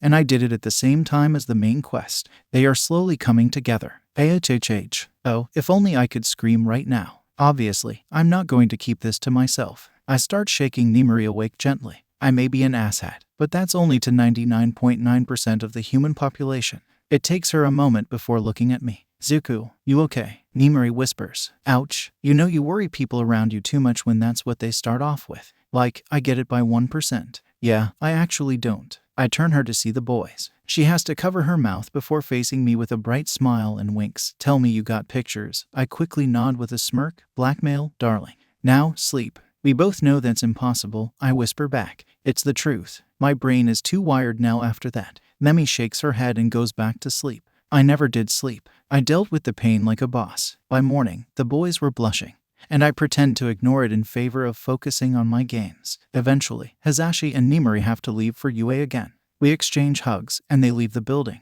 One thing I am shocked about is Shouda didn't question me about the response to Hisashi. He probably thinks I'm ignorant right now. Yeah, no, I have evidence you don't know about. When they left, he went back to bed, but not before slamming his paperwork at me and grumbling for me to get it done. Salty man. To the present. As I said before, I spent the majority of my time at Walmart. I got the papers done quickly while Shouda went to the station to get more work done. I was able to get away with it for a couple of days. The main problem was the people there. You see, due to being shown in the media, people can recognize my ass. I don't like that despite how much attention my actions practically beg for. I don't need him finding out through the bloody internet that I am sneaking out to fucking Walmart of all places. So what do? I brought some spray-on hair dye of all colors that washes out easily and turned my broccoli hair into a beautiful rainbow in the Walmart bathroom. You should have seen the looks I got for that. About 30 minutes before I need to start heading back, I head back to the bathroom and use the shampoo to wash it out and run out before anybody catches me. Yes, I got away with this for a couple of days. How did I lose it? I'm glad I asked myself that. You see, Shouda decided to come to visit me for lunch in the hotel room that I was not in. My fucking luck. Then, I turned the tracker off, so he can't find my ass. Well, good thing I got kicked out of Walmart that day because they thought I was a rapist or some shit. I considered going to Starbucks, but I decided to go home. I'm glad I did as I probably would have had the cops after me otherwise. Why? Shouda was fucking there. He got off for lunch. Fucking damn it. And this sucks. Back in time again. I'm going back to the hotel from Walmart because they kicked me out for being suspicious AF. Like, I am just walking around Walmart and doing my hair in your bathroom. There has to be more suspicious shit than that. Anyway, I enter the hotel room after hacking the door, and I hear Shouda in the room. Fuck, I already checked the hotel, Hisashi. Izuku is not here. Where the hell would the idiot go? Damn, he sounds pissed and on the phone. Sorry, Hisashi. Well, I could always walk out if I need to. The man is pacing back and forth, and he will notice me any moment. The only place I know he has gone to in town is Walmart. Seriously can't be hanging out there. He may be an idiot, but he suddenly cuts off when our eyes locked. I will call you right back. With that, he drops the phone, walks over to me, and glares me down since I'm a short fuck. Welp, time for the screaming session. What the actual hell, Midoriya Izuku? Why could you stay in the hotel? Where have you been? The very least you can do is send me a message telling me where you're going. A note, something. It doesn't help that you turned off the fucking tracker. Ever wonder why I put a tracker on your phone? Because I don't know where you are. What if something happens to you? I focus on my breathing. Deep breaths, Izuku. I'm about to explode. Think rationally. Yes, Shouta has a point. I could at least leave something, so he knows where I am. That is something I'm not used to doing. If I leave, I leave. I did it all the time before with Shouta. Why is it different now? Oh yeah, new city, and I get lost easily. But still, it's like he doesn't trust me. It doesn't help that he does the same exact shit, and I don't put a tracker on him, now do I? Why? Because I trust him to come back. Why can't he trust me and my abilities? Izuku, I want a response. Geez, he switched to his teacher tone. I'm still trying to make sure I don't end up screaming at him because that doesn't solve anything. Time to respond before he gets angry again. Oh well, I will make it out. Shouta, why are you worried about this now? I understand that I get lost easily in a new town and all that. However, I've been leaving town constantly to get supplies, and I always come back. You never question me then. And when you text me, I text back within 10 minutes always when you ask. Shouta pinches the bridge of his nose before sighing. That may be true. However, you were just on live television. You have made yourself a target. And you know this. It doesn't help that you have stitches in you still. You may be smart, but you can't avoid every situation. I'm trying to make sure you don't make your condition worse. True, but you know that it's hell for me to stay in one place. I know, and I will let you free again. However, you must tell me when you are going out and where. Damn, he is treating me like a child here. Fine, alright. Now, as punishment, you're stuck with me for the rest of this time. Oh, this is going to be hell. And that it was. Imagine being in a room, and you have already finished paperwork. Yeah, that is why the police station knows my face now. I continuously wander around once I finish my work, even going as far as programming new shit into Cat. It doesn't help that Shouta sleeps the majority of his life away, unlike me. Okay, maybe that may be dramatic, but I guess he requires more sleep because he is old. The only thing that kept me sane besides programming Cat through my phone were patrols. He let me go in exchange for staying back and observing. I only interfered once by using a banana peel from the trash to throw an enemy off. I got the disappointment look for that. When I finally got back, Mom was being overdramatic and watching my every move as if I'm going to break, meaning she forced me to stay in the house all weekend. I learned to appreciate Shouta from that. Now back to the future. Present bitch. Today is the first day back at UA, and I decide to arrive to class early. Like Ada early. Typically, I'm messing around with the staff right now, but here I am. Why? It certainly isn't because I'm a model student. Well, Ada still has shit to hear from me. Hideo sent get out of a lashing from Big Daddy here. Oh geez, someone kill me now. Thankfully, Ida has arrived to save your asses from my cringy jokes. The boy immediately walks in front of me and bows deeply. Izuku, I am sorry for betraying your trust and going after Stain.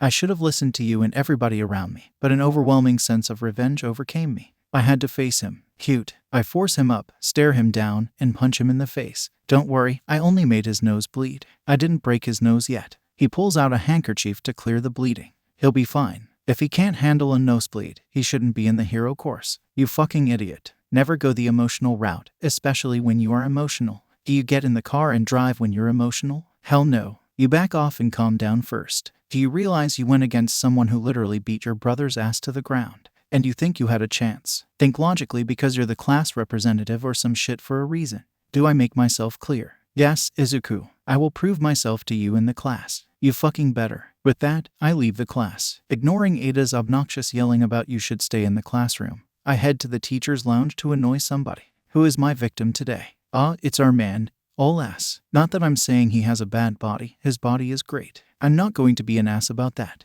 That sounds bad. Shit. Anyway, what I am going to be an ass about is his attitude. He is in skinny mite form, so I can't push him around too much or else he will fall. Young Midoriya, what has brought you here this early? Skinny Mite asks. I seriously need a name, though I deny I will use it too often. I'm bored. Amuse me because I don't think I ever learned your name. And I don't think you want me to call you All Might in this form. Yagi will suffice. I fucking hope so. It's your name, mate. Yagi quickly hacks up some beautiful red, and I hand over a napkin so he can clean up the blood. You shouldn't curse. I'm going to varietize myself a bit here because I don't want just katsudon.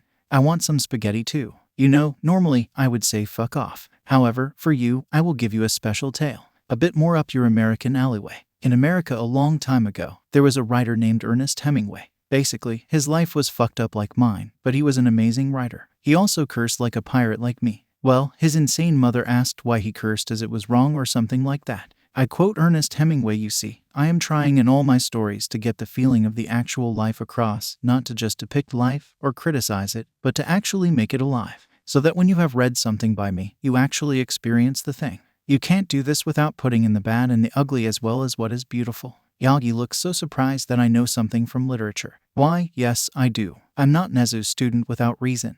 There is much more to this world besides technology. There is the beauty you see around as long as heroes and villains aren't fucking up shit. There are art and music. There is so much out there. There is even a hobo I have to take care of because he can't take care of himself. Either way, I try not to be ignorant to life. There is a reason I am a genius, as well. I'm surprised for the mature response. Yagi tells me, I can be mature when needed to be as well as childish. You have to fucking adapt. This time, Yagi barely responds to the curse. That is true. You should head back to class, young Midoriya. Ooh, more fun to surprise you with my abilities and shit. Life goes on. Now go. Yeah, he really is trying to get rid of me. Fine, bye. With that, I get up and leave. That conversation lasted 5 minutes. Damn it. Welp, let's see what kind of shit I can fuck up now. When I said I was going to fuck some shit up, I was serious. But first, let me give you the real serious stuff. Well, serious in my case. You could probably give 2 fucks about it. But if you decided to stalk me this far in my life, you are obviously interested. First off, Nezu is a lifesaver. If I wasn't for him convincing them that I could act sane because I'm actually a genius, I would have had to take the stupid sanity test. In addition to that, I have a little scene to show you. I can't really explain it here. Snip snappity. Yes, I'm that dramatic. Just pretend I am snapping and that a black and white movie comes on with this. First day back at UA. You probably think I'm going to tell you all the class reactions of us being back, right? Nope, because everyone kept on aggravating me. The stain incident was a big deal in there, and they kept questioning me because, well, insanity. Thankfully, I'm only stuck with them in homeroom and the hero course. I walk into Nezu's office and sit in the chair across from him as usual. I honestly have no idea how he has time to teach me shit when he's the principal of UA. Still, he is intelligent, so he probably has it all figured out. He spins around in his too large chair to face me. Ah, Izuku, welcome back, Nezu exclaims, though I catch a certain glint in his eye. He has taught me that stalking people gains you the ability to read their souls. However, I have been around Nezu too long, so that could be it also. Good to be back from a free vacation from Shouda. Now, I know you're up to something, so talk. The rat chuckles before putting his serious face on. I see your analysis skills are coming along fantastically if you were able to catch that. However, I do have something to talk about with you specifically. Nezu pulls out his teacup, sits up, and faces me, looking me in the eye. Welp, this is some serious shit. Nezu starts. Before you read that junk, if you want a summary, I'll tell you one after this bullshit. I don't blame you for not wanting to read it because it is pretty much the same thing the dog says. This is pretty much for the nerds. Skip to the dot after this dot if you don't want to read. I would first like to commend you with how you handled the stain incident. If it wasn't for your quick ingenuity, we could have problems with villains wanting to join the League of Villains, as it is believed the two sides collaborate. You and I both know that you did not prevent it entirely, but you did provide a strong argument to overshadow stains for most people. This, however, lays all the problems on you. Midoriya Izuku, you are officially a target now. You are one of the few students I've had who managed to capture the public's eye quickly merely with how you act. At the sports festival, you proved that a quirkless can fight against someone with a quirk. At the stain incident, you were a completely different person, especially with your aura. This has caused the public to become uneasy, though you smartly let out the results that you are quirkless and that you are not related to stain. That has given people some peace, however. They would still like for you to be analyzed for your sanity. This is entirely up to you, but I would personally recommend it. For once, being quirkless could be saving you as they still believe you are weak. Izuku, I need you to be extra careful. Usually, I would move you to the school, however, as you live with Eraserhead, you already have some protection along with yourself and Cat. For extra protection, I want you to make yourself a new defense weapon that you can legally carry around. It can be a taser or something unique. I need it powerful enough to allow you to fight in case something happens. In addition, I would like you to continue sparring with one of the teachers to keep your skills sharp. Do you understand? First, the dog. Now, the rat. Well, at least I'm not forced to fight Shouda. That was a pain in the ass. Yes, rat. I already understand the consequences of my actions. I didn't know at the time, as I don't remember the incident itself. Or maybe I was. I'd rather not overthink this. Nezu nods. I know you do, but I just wanted to make sure. Now, time to get to work. Yeah, I'm not going to make you suffer my boring-ass class. So let me attempt to organize it for you. 1. I fucked up Stain's media plan. We all should know this. If you didn't, now you do. 2. I'm a target. Once again, expected. Too bad. The public is involved because they are worried that I have a quirk. I already took the test and disproved it. 3. Speaking of tests, Nezu recommends I get evaluated to settle the public further. I swear the world is becoming pussier with each generation. I'm not your biggest worry here, Yil. Okay, maybe I am but not yet, so settle down. 4. Finally, Nezu wants me to continue sparring and to make a new weapon to defend myself. It has to be legal. I wonder how many laws I can circle around with my weapons. That's pretty much it. Let's skip back to current, shall we? Present bitch. Let me tell you something, I got myself evaluated. I may or may not have done it for curiosity's sake. Yeah, I decided to risk my life to be sent to a psych ward by taking this test. I mean, might as well. Basically, the instructor asked questions, and I sat there and answered them with a lie detector machine hooked up to me. An example question would be, do you have a fascination with sharp objects? We all know I carry around a knife, but obviously, I'm going to fucking lie. If you admit to somebody you have a fascination with knives, you might as well be sent to the asylum right there. You probably think that, hey, I'm on a lie detector machine. They can detect a lie. Well, it can, to an extent. Let me explain, as you might as well learn something while you stalk my fucking life. You see, a lie detector machine does not pick up on lies but instead body signals, specifically signs that you are becoming nervous. If you're a nervous Susie and you're completely innocent, you're fucked. It will pick up that you're lying. When you get nervous, your heart rate increases, your body language may stiffen, your breathing hitches, and you start sweating. I know the last one is gross. Now, if you are someone emotionless like my ass, you can pass this test with lying all over the place. It's almost pitiful how easy it is to pass. Yes, I did. I lied about half the exam away. I did make sure to be reasonable, of course. I'm not stupid. If you smartly do it, you can pass the exam. You are welcome, future psychopaths. You now have a way to cheat the system. Once the results were released, the public finally chilled their tits a tiny bit. Like, damn, just calm down, bitches. Now, on to much more critical shit. Vital shit. Hisashi's and Shouda's date. Yes, we are finally doing something about these desperate bitches. Don't worry, I have a plan. Remember before I went to Hasu that I took that nap? And Hisashi said he would give Shouda and me dinner if I do so. Yeah, I'm taking advantage of that. The squad is having dinner tonight. Yes, Nimuri is coming too, but more for my sanity reason. I'm not willing to be a third wheel, and I can do this with someone. I told her to bring a spare outfit and a wig. I won't specify it as it would ruin the whole surprise.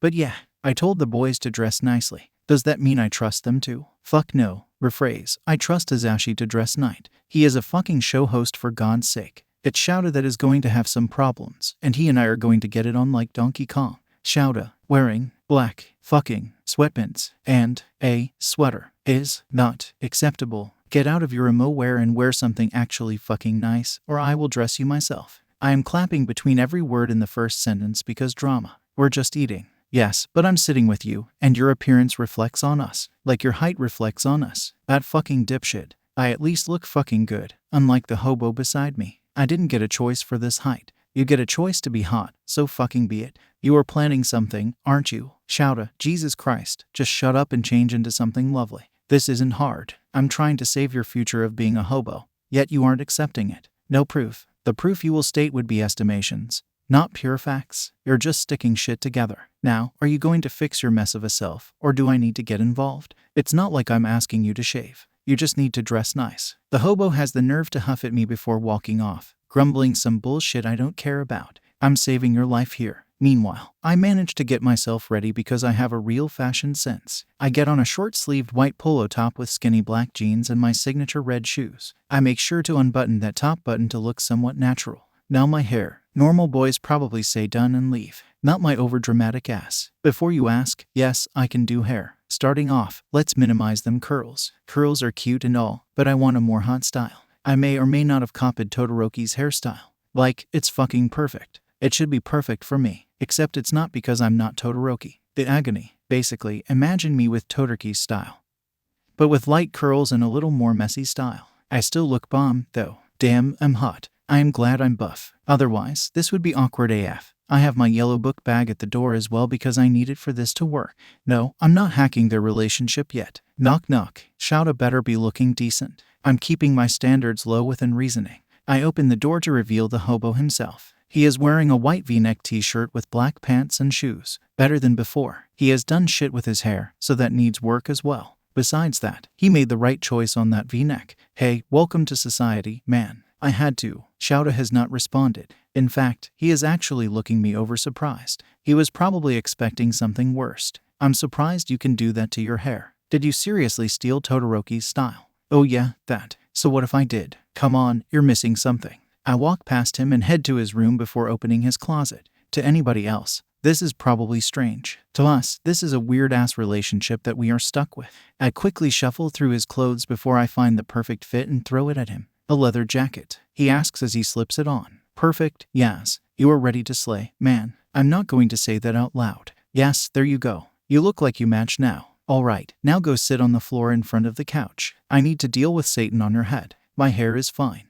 Who said you had a choice? I don't care. That was a demand. Now, move it before I use the same hair to drag you. Asshat groans and moves to the living room. You're not the kid here. Grow the fuck up. Shouda smartly shuts the fuck up. Well, we know who the breadwinner in this family is and who is the housewife. We don't even need to be married to see that. Back on topic. I head to my room to grab a spare brush that I have never used. I go to find Shouda where he is supposed to be, which is the floor. Good man. I sit on the couch behind him, grab his hair, and start brushing it. Somehow, his hair feels smooth even with the knots. Gentle, you brat, Shouda complains. I will find a way to stab this into your head, I tell him bluntly. I ain't fooling around, Joey. Don't ask who that is, please. Expelled. Of course, the pussy would. Excuse me, but this is nothing like you faced at the USJ.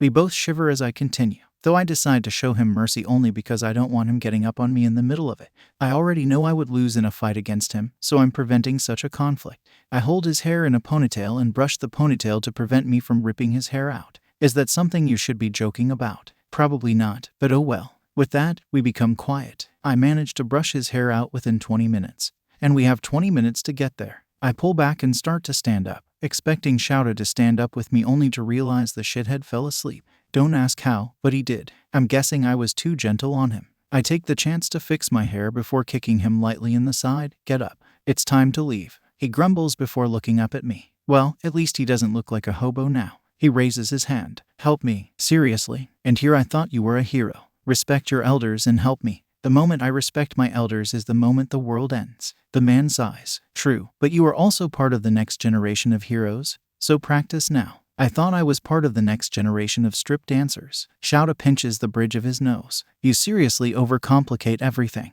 I finally offer my hand and help him up. That's what I'm known for. Now come on. With that, we head out. Achievement. Shouda and I have made it to the restaurant without killing each other. You would think this is easy, but no. He kept telling me to shut up. Like, when have I ever shut up beside that one time? Never. The audacity of this man. And he lives with me too. He should know this by now. When we finally arrive in front of the restaurant a few minutes later, Hisashi and Nimuri are there. They both fixed up nice, though Nimuri laid down on the dressing for a reason. You will see why later on. Nimuri is wearing one of those long sweater dresses that go just above her knees, with her hair tied up. Her red glasses are replaced with cute black ones and simple black tennis shoes. Overall, a great outfit yet simple. Now Hisashi. Oh boy. He has his hair up in that sexy man bun with regular glasses on as well. He looks like he put effort into himself. You know it's sad when I've been around Shouda too long when I'm proud of someone for putting effort into their outfit. Hisashi's outfit is handsome, to say the least. I have to stay appropriate. He is wearing an average t-shirt with a tan leather jacket, blue jeans, and ordinary sneakers. Yes, we all look human now. Wow, Izuku, I didn't know you can do your hair like that. Looks fantastic. Hisashi compliments excitably. Thank you. Now, who's ready to waste Hisashi's money? Shouda is already done with my shit. Don't worry, darling. You're about to be freed soon. I think I waste more money anyway, so let's go. Hisashi leads the way. I stay beside Nimuri as Shouda walks ahead. However, when he looks beside him to notice me missing, he looks back and glares. He raises his finger to tell me to come forth. I'm right next to Nimuri. Okay, I'm not being a predator like you right now. I seriously don't trust you, especially with her, Shouda states. Nimuri, thankfully, steps in. Come on, show. The kid can take care of himself. We are right behind you. He gives up and walks ahead, leaving us to catch up. We keep an eye on the man, but we look at each other with a grin and wiggle our eyebrows. Yeah, we look like psychopaths. Anyway, we are in line, and Hisashi is being asked how many when my phone starts blasting a certain song. This is my baby daddy. Who that is? This is my baby daddy. Who that is? This is my baby daddy. Who that is? I may or may not have started to do the floss for a moment. That is until Shouda glares at me yet again. At least two people get it as Hisashi and Nimuri are laughing. The rest of the restaurant watches in confusion. Sorry, I will shut it off, darlings. I quickly answer the phone. Nezu. I wasn't expecting you to call. How may I help you? I can see a vein popping in Shouda's head. Yes, Nezu's ringtone, is that just to piss him off? Oh, yes. One of your inventions has broken and is currently causing Power Loader some trouble. He can't figure out how to fix it. I need you to come by and fix it as quickly as possible. Nezu tells me. I raise my eyebrows as I grip the collar of my shirt and step back. Shoto looks at me with something along with Hisashi and Nimiri. I will be by soon. Tell Power Loader to leave the room. I don't know if whatever it is will attack him or not. If it does, it's going to be accurate because of how the programming is. Of course, I keep him on the phone as I start walking out, but Shoto grabs my shoulder and forces me to turn around. Izuku, what is going on? He asks, keeping his grip. Nothing. It's just one of the inventions causing a tissy fit. You three have fun, have some quality time. I smile. I try walking off again, but the grip is tighter. I'm coming with you if that is the case. I glare up at him. Yeah, we can all go. Hisashi joins. Shit. Nimiri quickly steps to my aid once more. I can go with Izuku. You two need some time together. And I need to make sure Izuku is using protection. Come on, sweetie. She grabs my shoulder and guides me out, leaving behind the two baffled men. Once we are a ways from the restaurant, I realize the phone is still on call. Did it work? Nezu asks, and I can practically feel the grin. Yep. Thank you, Nezu. I owe you. Yes, there is a plan for this. No, there is no broken machinery. I very rarely have machines that cause me problems. No problem. You make sure they become a couple is all I ask. Of course. See you, sir. With that, I hang up and grin at Nimiri. Step 1 complete. Yes, we got them alone. Nemi grins. Yes, but now we need to begin step 2. She takes the lead, leads us to the nearest store, and shoves getting us in the unisex bathroom. Think you can change yourself? You make it sound like I have never done this before. She looks at me. Please tell me you didn't dress as a girl to the strip bar. That's out of the bag now. I mean, they pay girls more. Like, way more. True. With that, we enter our own stall and change. We are both switching genders because we are stalking their asses while setting the mood. Anytime you want to stalk your besties, switch your gender. It hides you better. Yeah, too bad my hair is being ruined now, but oh well. I remove my clothes. Then, I pull fake breasts out of the bag. They don't look great, and they are small, but they will suffice. I put them on with little difficulty. I put a cute little school uniform on from a particular game I won't name yet. After that, I put on some long black socks, black flats, and step out. Yep, my body looks like a girl, but this is restricting as hell. However, Nimiri is going to have the worst time because she has some bust. Man, I go in front of the mirror to start doing my makeup to looking like a girl. Logically, I should wear contacts, but I hate contacts. It hurts like a bitch. A few more minutes, Nemi steps out and damn, she made herself look like a man. How are your boobs doing? I can't help but ask. It feels like I'm suffocating. Damn, you look great. You even made the boobs look real. I have a feeling you based it off of something for how specific it is, she says as she starts her makeup. She knows me so well. I put out a long, light brown wig, put my hair in a cap, and slap it on my head. I adjust the bangs before putting it up in a white bow. Let me tell you, I decided it would be a fantastic idea to be Monica from Doki Doki Literature Club. Why? Well, she literally destroys the game if you don't choose her or something like that. If that ain't me, I don't know what is. I don't look exactly like her, but I look pretty close. Just a little more muscular. Welp, at least I shaved my legs. Please don't ask about the experience. I decided to be a girl from a video game who literally destroys her game.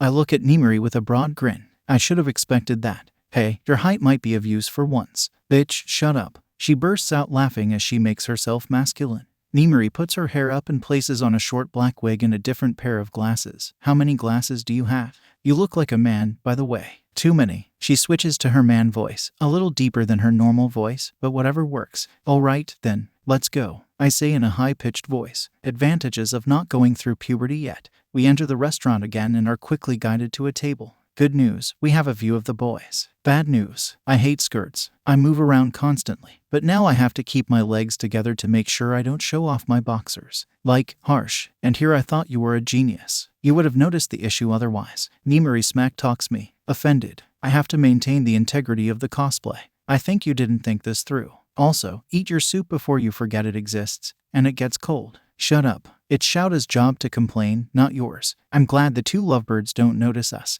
They are too focused on the other. I'll take it. Someone has to take care of you. I am having regrets. Nimiri bursts out laughing as I finish eating. Then, we hear tapping through the speakers. We turn to face a young female waiter on the stage with all sorts of instruments around her. Yes, this is a restaurant with a stage. Think of it as a bar without alcohol. Sadly, do I have everyone's attention? The girl asks. Multiple people nod. All right. So tonight, we have a special performance here. She has never performed here before, but I believe you are in for a surprise. Monica, come up and show us what you got. Yes, I'm performing. This is my first time performing that doesn't involve pole dancing. Actually, first time performing outside a strip club.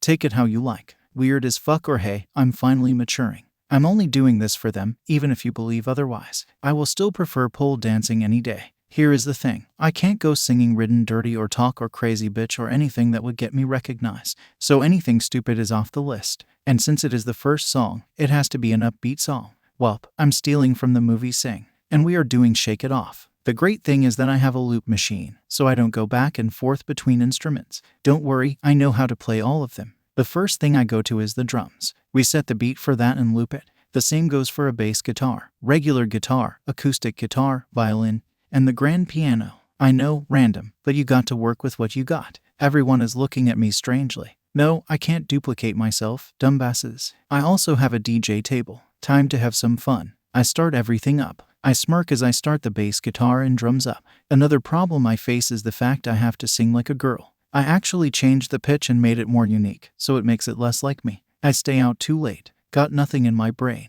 That's what people say That's what people say The first line is done, more pain and suffering to go. I add the other two guitars. I already got the people's attention too, so bonus. I go on too many dates, but I can't make them stay. At least that's what people say That's what people say Add in that piano. But I keep cruising, can't stop.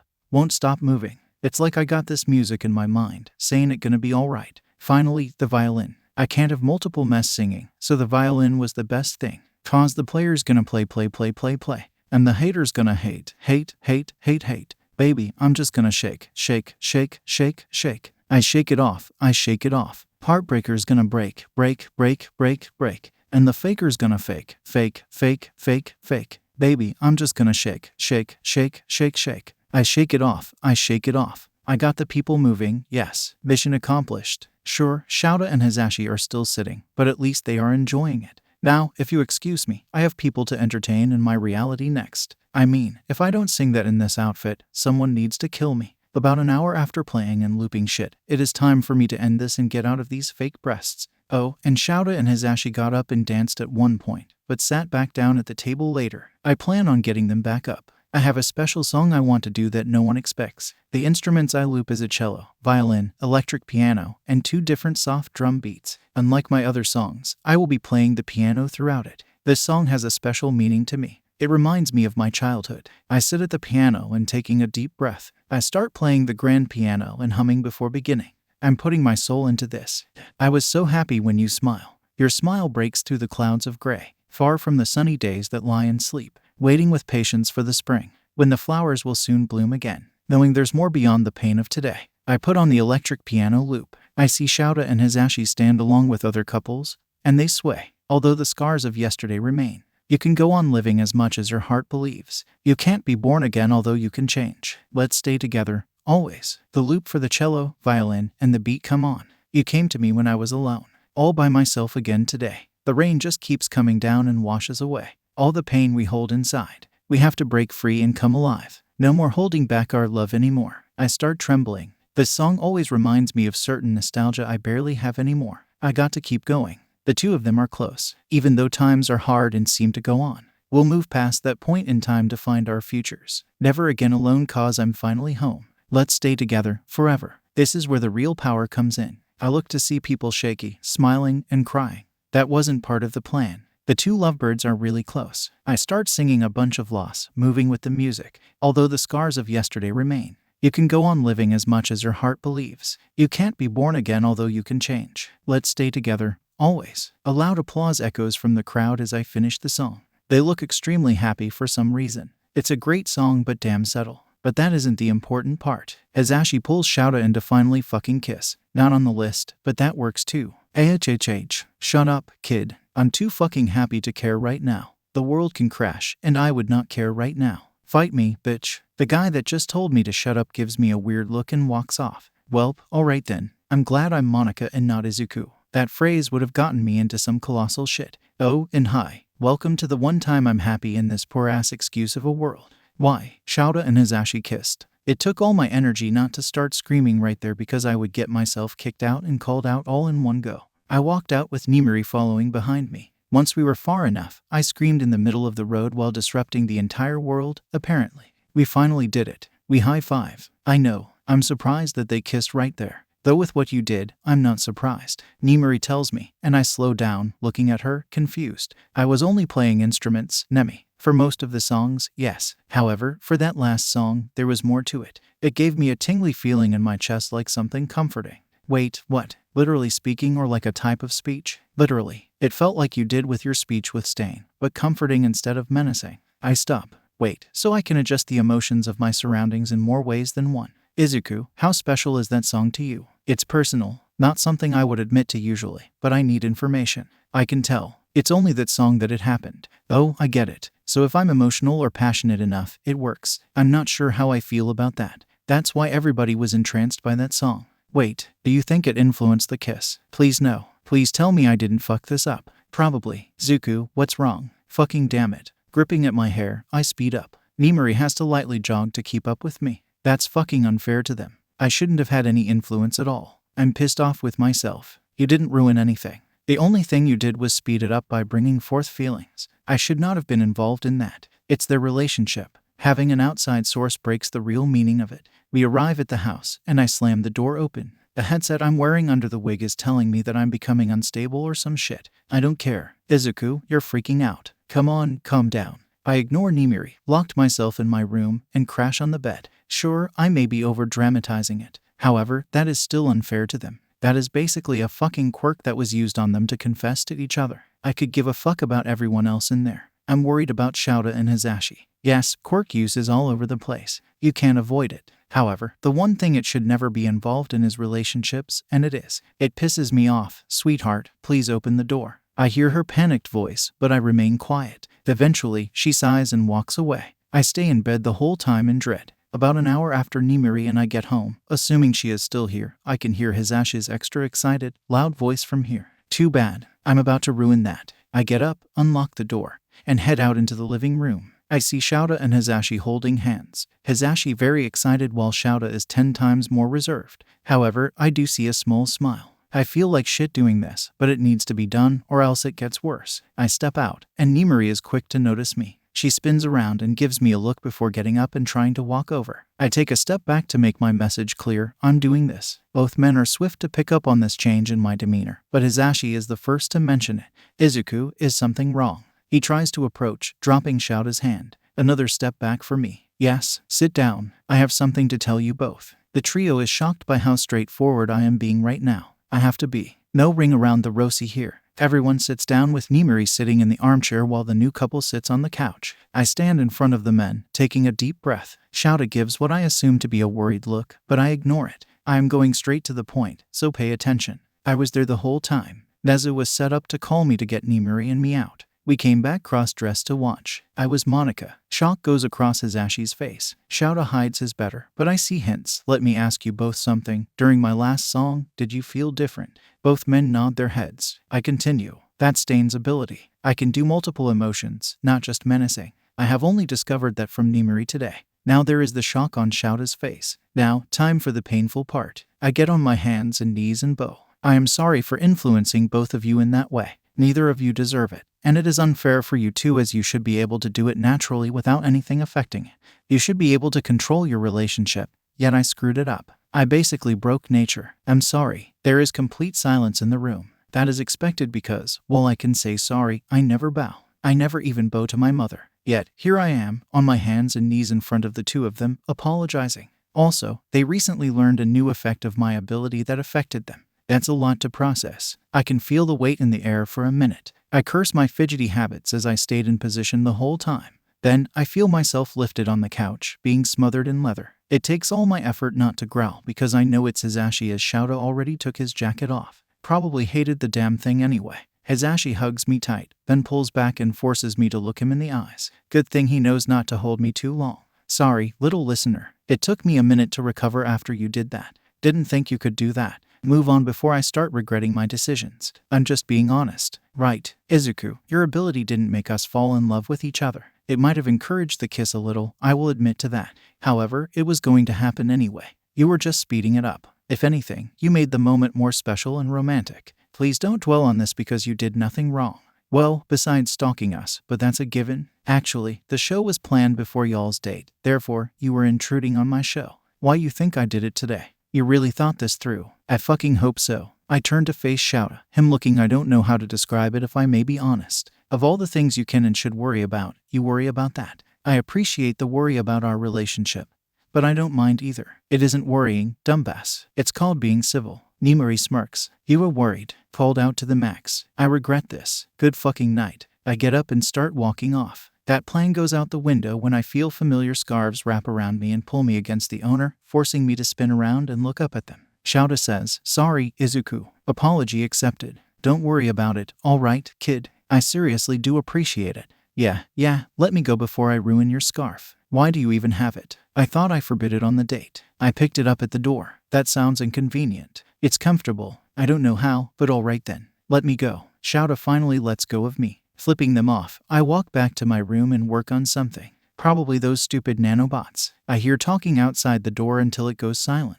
Hazashi and Nimari must have left, and Shouta probably had patrol. Good thing I'm busy instead of starting to blast music or Shouta, and I would be homeless. Fuck nanobots. On the bright side, I got them working. Now I need a machine that can make these bitches nonstop. Oh, I have never explained nanobots, have I? Basically, they are midget bots that are less than an inch in size. They work together to make whatever you imagine. It is based on the movie Big Hero 6 when this kid builds it because robot fighting is illegal. Too bad the brother dies like right after he shows it up. But hopefully that won't happen to Shouta. I like how I go from explaining nanobots to talking about a dead brother. It's almost impressive where my mind goes. Almost. Anyway, I built this as a shield when I don't have cat to defend myself. In addition, I can turn it into an elevator and skip climbing the stairs like the lazy fuck I wish I can be. I probably will end up jumping off halfway and climbing the stairs, though, as I have way too much energy for my own good. Either way, it will be useful for mobility and shielding myself. I still need to build something offensively.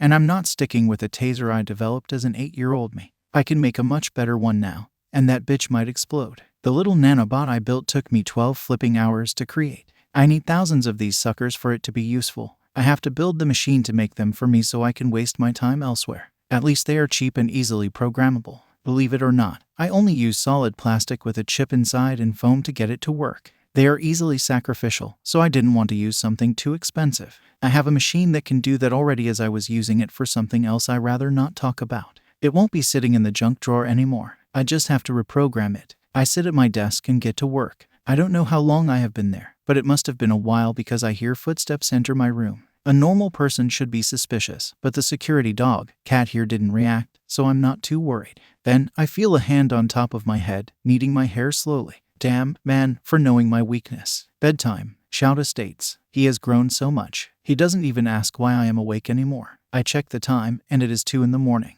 Expected. Then we wake up at 4:30 to work out as he hopes I slow down from it.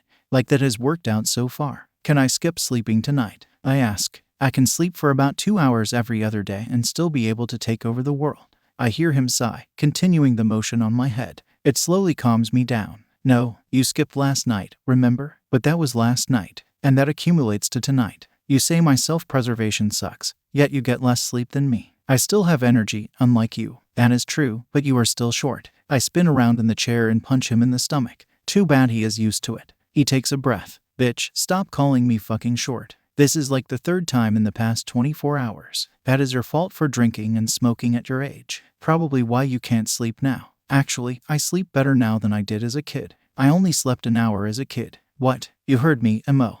I feel him grip my hair, pull me up, and drag me to bed. Oh, easy on the curls. He forces me on the bed. Then, he crawls beside me and focuses on petting me again. He completely ignores my pain and suffering. I swear you're building up an immunity. I mean, you use it all the time in hopes of shutting me the fuck up.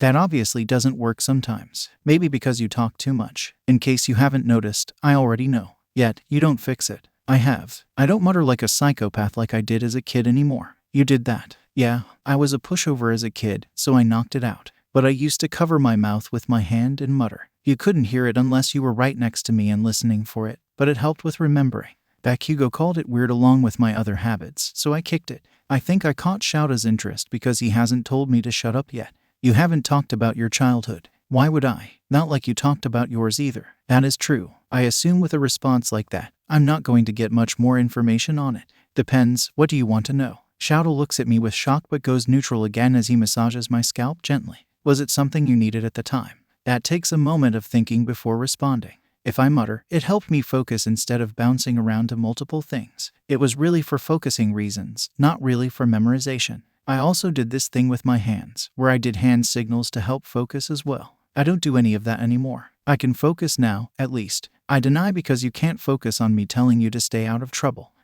That's a choice. Shut up and go to sleep. Can I give you a back massage? I don't want to sleep yet. Will you go to sleep after? Yes, fine. You know it's sad when you and your brother, bestie, end up sharing a bed more often than you want to admit. It's weird. At least we don't cuddle. Snip snappity, tip tappity, quick quickity. I don't know what I am doing with my life anymore. These intros are going out the window. Like, I passed the line to the point I don't even see the line anymore. Back to what we are talking about. Recently, I have been busy with new self-defense weapons that Nezu set me to work on.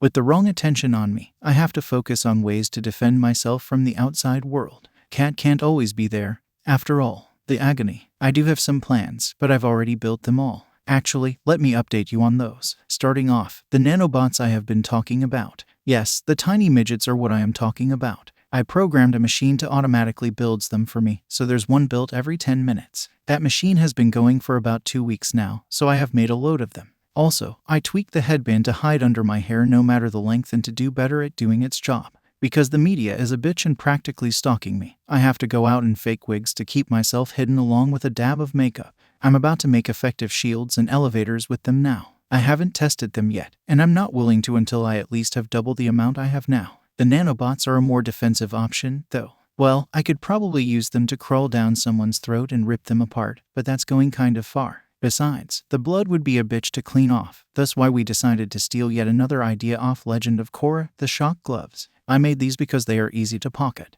They would not be able to kill somebody unless they have some sort of health issue. Basically, if I touch them, they're out. Oh, and if I put my fourth finger and thumb together, I can do a little bit of distance. Not a useful feature, but something in case I can't get close. Finally, I did another upgrade for Cat. The grappling hooks are now a mix of a weapon, transport gear. I could have used them before by grabbing people's arms and legs to pull them down or close to catch them off guard.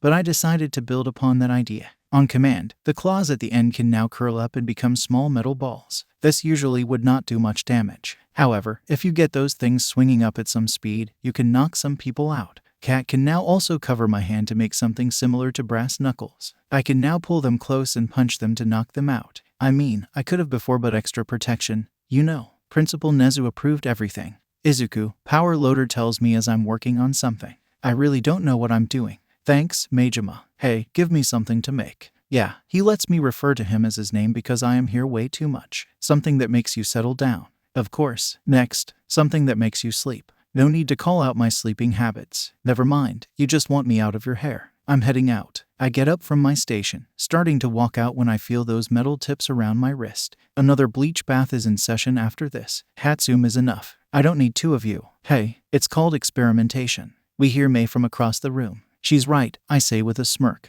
I don't need a kid wandering around the school. Shouldn't you work on something for Aizawa-sensei since he is going to be your partner in crime? I mean, Majima ain't wrong. The only thing I can do for him is build an alarm to let him know to fucking eat. The jackass. We both know you can come up with so much more. Yet another call out. I swear that is Majima's job here. True, but I am not feeling the creative juices. Wait a moment, I think I got something. Got you triggered, eh? Thanks for the idea, Majima. Sorry, Shouta, but I'm ruining your day. Shouta, wake the fuck up. I scream as I dash into the teacher's lounge. Language. A couple of teachers shout back. But I don't care. I walk over to him and kick him awake. Oh, Izuku, what are you doing in here? Shouldn't you be eating lunch? Shouta practically growls from the shell. Damn, someone is salty today. Lunch is useless right now when I have things to test. Get up. I throw 2 sets of clothes at him, causing him to crawl out of his grungy sleeping bag. I'm not going to convince you to eat, am I? Nope. Fine. Come on. You can explain everything in the bathroom. Awkward. He starts to lead the way, pinching his nose. It's called convenience, kid. Does that not run through your head? No, I am currently thinking of every step I took to make them. Oh, and put the lighter one on. The material inside is the same, but outside I did a change. It should function the same except your neck is covered now for specific reasons. He enters the teacher's bathroom into the stall as I wait outside. I assume you focused more on safety. Yes, right now, your costume looks like you found it in the trash. It provides shit for protection. I made the outside rubber, so it would do a similar thing my suit does with the electricity armor. That is for an emergency in case we run into each other, or you get hit with my weapon. I also added gloves with some padding because I noticed that when you return from patrols, your hands are red with blisters. I get the scarf is comfy, but it's still metal. Anything offensive I should know. The gloves padding is for offensive, and your boots are steel-toed now for more power. Let me know if the weight bothers you or anything like that. You went all out, and I didn't have to ask. You should have known that it was going to happen anyway. Shouda steps out, and he looks basically the same. The difference is the sleeves aren't torn up. He has a turtleneck and gloves to protect his skin from his scarf. Besides that, he looks the same. Your same old emo hobo that acts like Spider-Man at night. This isn't bad. Feels the same besides the gloves and the neck. What's the heavier one for? In case you need a reality check of how much the world holds you down. Shouda sighs. The actual reason. Damn, he can't take a joke. It's for when it gets colder. I will have to adjust it to make it lighter if needed. What's wrong with my current? I don't need you getting frostbite, idiot. I have been fine up to this point. Just accept it, or we will fight here, in the fucking bathroom where no one enters because it's the teachers. Fine, I'm not in the mood to fight you. Can I sleep now? No, one moment. I pull out a taser. Izuku, what are you? I smirk, pressing the taser on him. The electricity flows through the suit like armor, similar to my costume. I turn off the taser, put it back in my pocket, and I look up at him only to burst out laughing. Oh boy, I should do this more often. This is so beautiful. His hair is fucking standing. And no, it isn't like his damn quirk either. It's like awkwardly standing so the shit is fucking everywhere. I am so proud of myself right now. I scream. For the first time since 4, I'm not depressed. That is until Shouda tries to throw his scarf at me. Nope, not today. I hip-hoppity over that bitch and run somewhere. Midoriya, get back here. Shouda screams. He is pissed. Busy saving my life, sir. With my talent in the running and him being way too predictable, I have escaped to the roof only to narrowly avoid a wrench to the head. What the hell, May? You were supposed to be here 10 minutes ago. I already set everything up. May responds as she glares me down. I was trying to survive here. You might be in 5 minutes if you don't get over here and get this outfit on. Fine.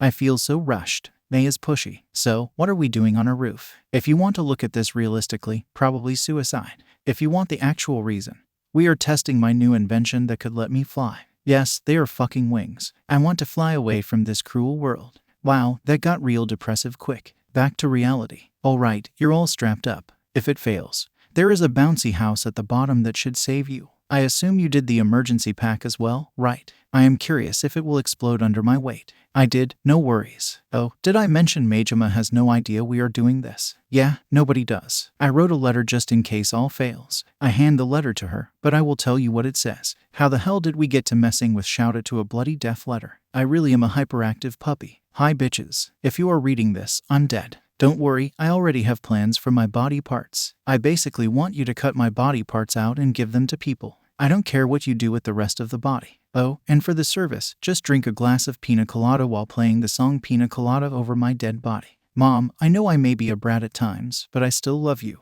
We have made our mistakes, and I hope you can look past that because you do not deserve the burden. Be happy. You get the head, though, you can't have the brain. The brain needs to be protected because I know the government will try and take that shit. Apparently, it's already laid out. Love you, Mom. Nezu, even if you talk for way too long, I do like you. You taught me shit that I probably don't need to know. You let me cause chaos even though you shouldn't. I get why, because you want to study my dumbass mind. Oh wait, I probably shouldn't be making jokes in my death letter. Oh well, anyway, I need you to keep my brain safe from the government because they are shady ass bitches. Good luck, Majima. We haven't known each other long or as close as the rest of the squad, but we have a special connection of exploding shit up despite your distaste for it. First off, none of the explosions are on accident. They are all on purpose. I have only fucked up on Catwell and UA thus far. Sorry, mate. However, as I know, you don't like the majority of the students. That is why I am giving you a thumb and a middle finger to be able to fake it to your students without feeling bad. Oh, and make sure May doesn't explode herself. You might hate me for my gift to her, but I hope you can forgive me. May, the beautiful trouble we have caused together. The stupidity of not testing on fake people, but instead of ourselves. We were still alive up to this point, so that's something. Thinking about it, you might be the only person my age in this letter. Oh fucking well. I'm glad I finally had somebody I can talk to as enthusiastically about technology as me.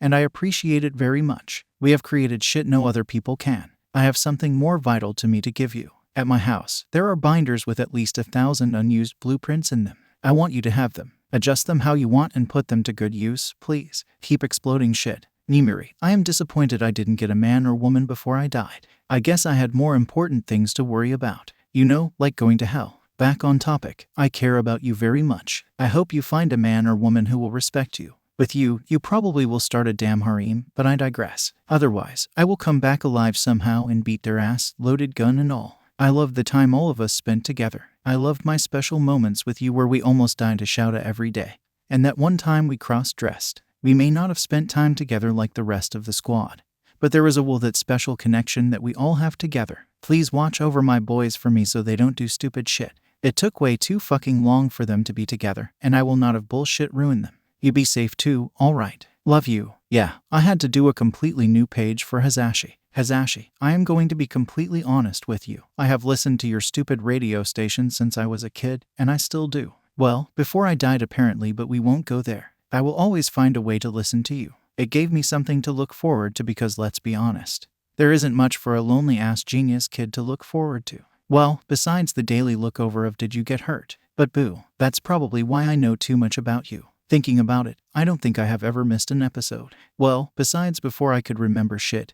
And even then, I went back. I always listened to it while working on something. Geez, now that is creepy to write out. We should probably get back on topic. Basically, I knew we were going to be great friends the moment Shouta talked about you. Well, more like complaining. But we both know he was seriously into you the whole time I have known him. You mean a whole bunch to Shouta, whether you want to believe it or not. The first writing with a second paragraph. Impressive. Anyway, I can't blame you if you ever have to leave him because he can't cook and dresses like an emo hobo, but I have a feeling it will work out for both of you. Nobody has died yet after all, and you'll are besties. Enough with the sappy stuff. You want the real reason why you are here. I want you to have my vocal cords and lung in case you ever destroy your own. I deny you will use them as your quirk is meant for it, but you can display them, I guess. I don't know. However, please take care of Shouta and Nimuri for me. And get Nimuri a fucking mate. She doesn't need to be a third wheel. Love you and keep up that smile, please. I made a completely new page for Shouta. If someone claims to see tears, they can go fuck themselves with their fake All Might plus Ultra dildo.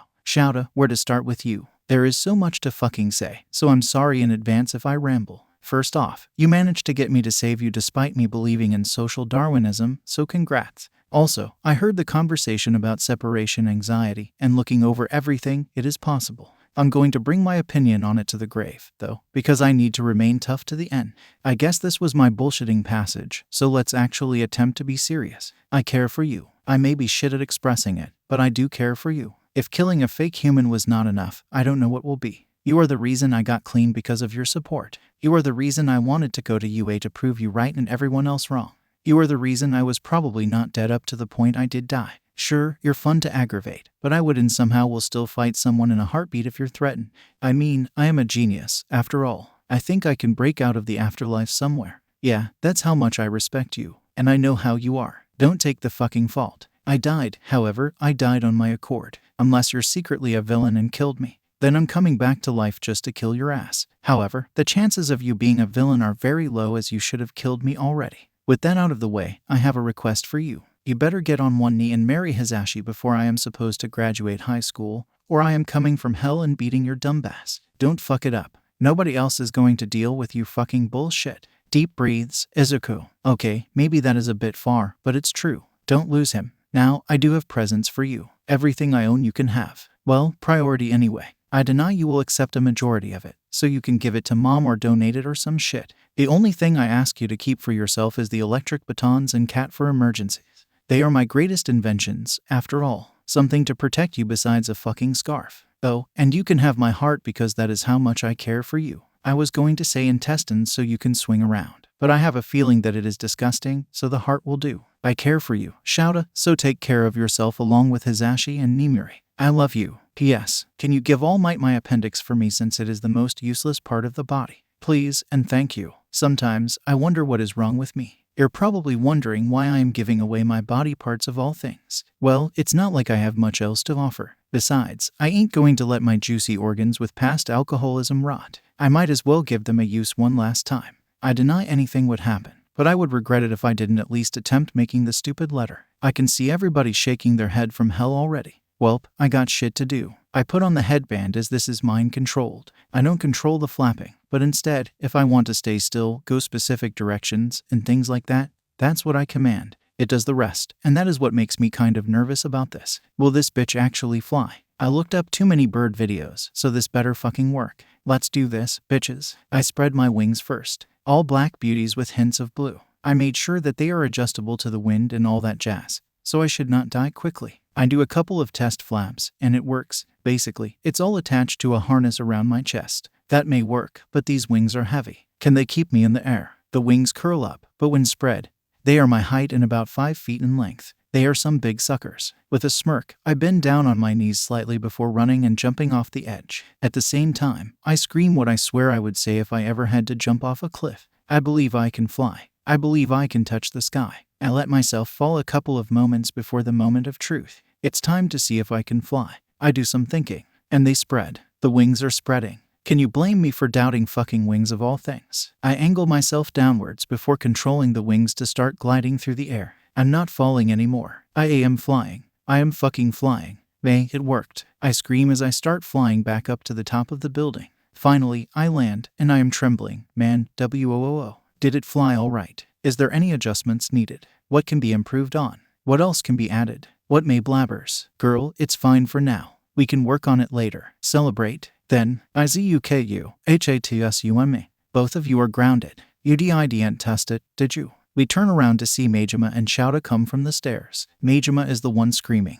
And that is expected. We already did, and it worked. I say way too enthusiastically. And how did you test it? By jumping off like the baby birds do. What? Are you too insane? What if one of you died? That's what happens to the baby birds. If it makes you feel any better, only one of us was testing it. Majima takes a deep breath, and I can see Shouta in the corner of my eye twitching. It must have triggered him somewhere. Izuku, that barely helps when a life is on the line. Hatsum, get that off of him. She set straight to work, disappointed. Meanwhile, I'm busy defending our asses. You make it seem like we didn't have backup plans. We had 2 emergency parachutes approved by you as well as a bouncy house at the bottom in case that didn't work. Thinking about it, that last part sounds unprofessional. I appreciate that, but there are better ways of testing it. Hatsum, no experiments for the rest of the week. Izuku, I don't even want you in the lab for the rest of this week. No experimenting after school or anything, got it? Mei is so sad right now, but nods. Yes, sir. Shouta cuts in. Not at home, either. The fuck? But it's at home. You lost my trust in being able to listen. If he says to not do it, don't do it. That's kind of asking for it. The man wraps me in his scarf and drags me away. Bye-bye. See you later, alligator. I can practically see the disappointment on Majima's face as I am dragged away. Yep, I got in trouble for a while. That doesn't mean I stopped experimenting. I just experimented on Shouta. I call it the how long does it take for Shouta to get rid of me? Answer, 2 days. Then, he threw me with the rest of Class 1 for the rest of the time. Besides that, I started building bombs as soon as I was allowed free again. Too bad, Majima keeps stalking me. Oh, I added pointy tips to the batons so I can stab it in the ground and cause shockwaves. There is other shit I built before the final exam.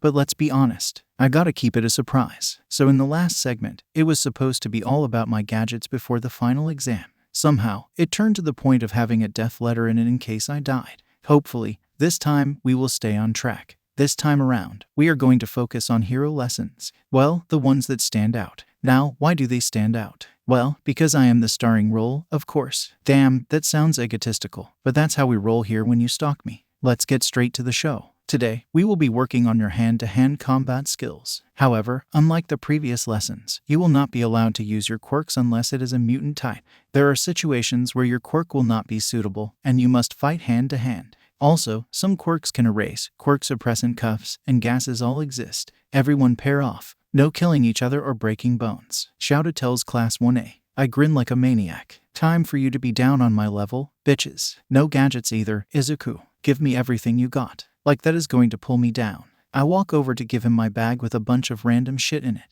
I will win this. You aren't allowed to use your ability, either. I don't need that either. I got it, Aizawa. Chill it. I tell him with a smirk. He is trying to even the battlefield. That is not how you should respect a teacher. Apologize to him. Ida screams at me. Someone knows how to be a killjoy. Sorry, Aizawa. Time to destroy the place. No, Ida freaks out. Well, let's get to it. Put on the Super Smash Bros. Theme, everybody. We decided to turn it into a tournament because we might as well. We used a randomizer on the phone that I hid in my pocket to pair everyone together. To the qualifiers. Match 1, Aoyama versus Mainta. Oh geez, this is going to be boring. Neither of them are fighters, and I don't know why they are here. UGHHH. Aoyama wins by kicking him out of the field literally. Match 2, Shoji vs Takoyami. I can already tell you that even before the fight that Shoji is going to win. Takoyami relies on his quirk too much, and he is not a close combatant at all. Shoji, meanwhile, has some experience and strength. Them muscles, though. WOOO. Match 3, Hagakure vs Bakugo. Rest in pieces, Hagakure. Even though she is invisible, Bakugo has some smarts to realize that if you pay attention to the movement of her clothes, you can predict her.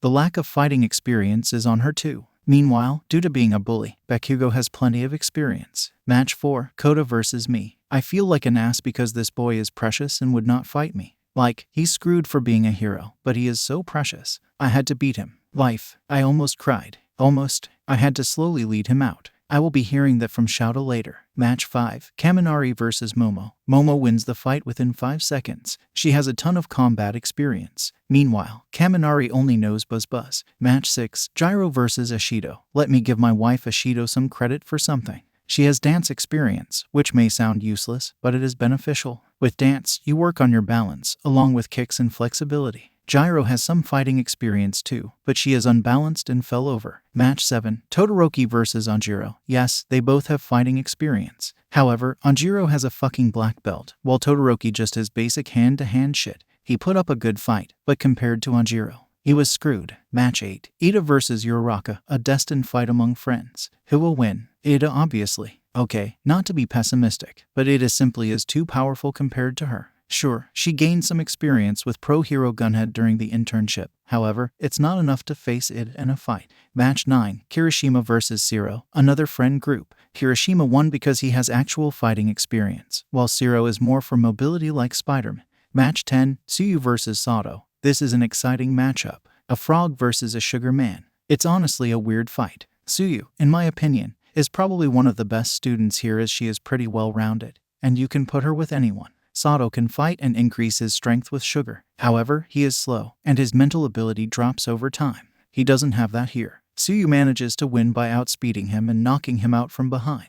The qualification rounds are over. We are left with Aoyama Shoji, Bakugo, me, Yaoyorozu, Ashido, Ajiro, Ida, Kirishima, and Tsuyu. I can already guess how most of these matches will go. Match 1, Aoyama vs Shoji. Shoji wins. We all know why. Match 2, Bakugo vs me. I actually want to show this. One moment. Match 2. I stand on the other side of the field and look upon the childhood bully with a grin. What are you grinning about, Deku? The angry chihuahua screams. My future win. I snark back. I can sense Shouta shaking his head. Are you two ready? Yip. Yes, I think you can figure out the responses. Then get to it without killing each other. With that, the battle begins. Bakugo, being the assertive little boy he is, dashes forward and tries to punch me. How stupid do you think I am? I simply slide to the side. I focus on circling around him to avoid his attacks. Thankfully, I can jump high and get low without too much trouble. What are you dodging for, Deku? WIMPING out now. Geez, he is angry as always. No, I'm providing you an extra surprise, Kakin. I sing his childhood nickname as I make my surprise attack. You see, during his rampage, because he is practically blinded by anger, I unzipped the gym shirt and took it off. Everybody but Bakugo noticed. Kind of disappointing. With a wide grin, I throw the shirt at his face to catch him off guard. With the opening, I tackle him down. I see a lot of the students swoon while Shouta has to look away. Yeah, he knows I'm self-conscious and respects that. Izuku wins. Izuku, get your shirt back on. I get my shirt off of Bakugo and zip it back on while he glares me down. He's not attacking me. I'm so proud. Aizawa-sensei, sir, is that allowed? Ida asks with much enthusiasm. I never said he couldn't, so yes, you're not allowed to do that anymore, though. Damn it, it was totally worth it, so I won as you can see. Match 3, Momo vs Ashido. Dancing abilities can only take you so far. Momo wins because she is good at close combat. Match 4, Ajiro vs Ida. A black belt versus engine boy. Yeah, Ajiro is going to win because he knows what he is doing in these fights. Ida tried, but he simply doesn't have the experience against a master. Match 5, Kirishima vs Tsuyu. This is also an interesting fight, but Kirishima wins because he knows what he is doing. At the same time, Tsuyu has no actual close combat experience. She did have a significant advantage with her body type, though. Alright, we are left with Shoji, me, Momo, Ajiro, and Kirishima. Because there is an odd number. That makes things iffy. Pretty much, one of us has to fight twice for Kirishima. So, flip a coin between the two winners. Match 1, Shoji vs me. Now, remember that week that I couldn't test gadgets? Well, I decided to learn a new fighting style. Now, the Avatar fans probably know it as Kai blocking, and it paralyzes the opponent. It is actually known as the touch of death or dim mak. No, I ain't killing Shoji. I tested it on a dummy nonstop to make sure I had it correct. Never once killed it. I had to outspeed Shoji and jump to get his pressure points to paralyze him. Don't worry, he will only be out for a little while. The class looks at me, shocked. I don't know what you expect more. Match 2. Momo vs Ajiro. While these two do have combat experience, Momo's is focused more on weapons while Ajiro has actual hand-to-hand experience. Momo can put up a fight but still lost to the martial artist. So the only people that are left are Kirishima, Ajiro, and me. Well, it was. Kirishima dropped out because he knew he could not win against either of us. Smart move, young Padawan. So it's Ajiro versus me now. Let's do this. Before we start this whole shebang, I would just like to mention that you should not underestimate a black belt. They have experience and probably fight a bunch of people. I respect Ajiro as an opponent. However, they tend to be predictable. Yes, they know the moves like the back of their hands.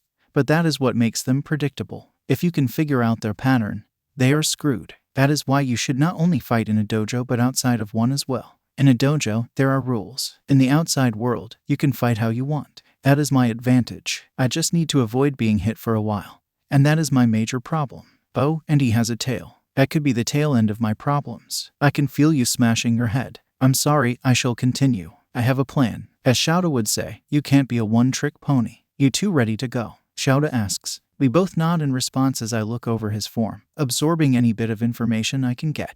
Ajiro is in his fighting form. Meanwhile, I'm hopping around with my hands in my pockets like a psycho. Go, like that. Ajiro is the first to attack as he runs forward. I swear everyone I fight attacks first. I use it to my advantage every time. Come on. I hope this works. When he gets close, I pull my hands out of my pockets and throw a surprise at his face, dirt. I grabbed some during Bakugo's fight in case the shirt idea did not work out so hot. This leaves him blind for a moment as I close my eyes and hold my breath. Clear my thoughts. All darkness. I have no idea if this is working, but I have to move. I swing around Ajiro's backside, jump him, and pin him to the ground. I slowly open my eyes to make sure the dirt is gone before taking a hungry breathe in. You may be wondering what the fuck I did. Well, during my week away from gadgets, I decided to improve on myself. One of the abilities I learned is that if you hold your breath and clear your mind, you can make yourself invisible to the person you are dealing with. I also learned how to deal with my temperature and shit like that. Izuku wince. What did you do? Damn, even Shouda is shocked. Simple. I threw dirt in his face. Not that, the invisible part. It worked. Hallelujah. Oh, and to answer your question, hold your breath and clear your mind. I separate myself from this hell of a world. Shouda takes a deep breath. Go change and back to class, all of you. After I help Ajiro up, I feel the way too familiar scarf around my waist that pulls me towards the emo hobo. He tries to glare down at me, but I smile back, too proud to care. Shouda growls, we are talking after school. With that, he lets go and lets me go. Damn, salty boy. Alright, with the first lesson out of the way, let us move on to lesson 2. Good news, no fighting this time. Well, there wasn't supposed to be, but I can make it happen. I could start a fight in my sleep, probably. Once again, Shouda is having to deal with my bullshit with All Might standing awkwardly in the background. I snuck out of the room earlier for a surprise. He leads them to the city field. I will not be teaching you today. Instead, you will be taught by one of the support students. Izuku, get out here. Damn, way to make me look boring. What? Why are we being taught by him? Bakugo growls. He is the student who knows the true potential of technology in Power Loader's class, and Power Loader was not available to teach at this time. Don't kill him. With that, Shouda goes to a building and jumps in his sleeping bag. All Might adds, Izuku is well versed in this field and the least predictable for the assignment given. Time for my entrance. Cat, play Ridden Dirty. With a meow, I zoom over to the class while blasting that stupid song again. Midoriya, turn that off. All Might screams, my class now. I scream at him but get Cat to shut it down. Now, Cat has gained a considerable upgrade, so let me tell you. After the stain incident, I quickly realized I needed a new hero costume. Damn right. Well, I came up with a brilliant idea. What if I have an underground costume and a public costume? Right now, Cat has already been revealed to the public along with my clothing. Thankfully, my batons and swords were not shown in the video, so those are safe and I can still work with that. Thus, Cat is permanently part of my hero gear. Remember that stupid thing where Cat would take 10 seconds to switch between boots and arms? Well, not anymore. I made it extra large. Now, it becomes a whole robot suit with all the features from before plus more. For example, it now has a chest piece. It's also not white but black now with blue accents, so I look fucking badass. The visor is retained from the previous Cat feature as well with the visor, headband, so it gives me what I need except head protection like my helmet. My hair is revealed, which could be a disadvantage. But this is for the public, so expect it. Hi, bitches, and welcome to my lesson. No cursing. Ada and All Might both scream at me. Fine. Anyway, I will be going over the true power of technology. Based on most of your costumes, you rely heavily on your quirks, which is not exactly the best thing in the world, as Aizawa has mentioned before. Gear does not only protect you, but it can also strengthen your quirks. For example, Aizawa's goggles prevent his target from seeing whose quirk is being erased. You can always come to the support lab, and we can fix you right up with something. It can also make your quirk safer. Sorry, Kaminari, but you're my example here. Kaminari's quirk isn't the best if his teammates are around. However, if we give him a simple metal rod, he can direct his electricity through the bar. This would enable him to engage close combat with his quirk without worrying about his teammates. I will be teaching you how powerful technology can be. Not just technology, but also a little bit of creativity can screw you over. Starting off, cat. Cat form, with a meow, the metal gear comes off, and it becomes a large robot cat again. I take off my visor and hand it to Cat.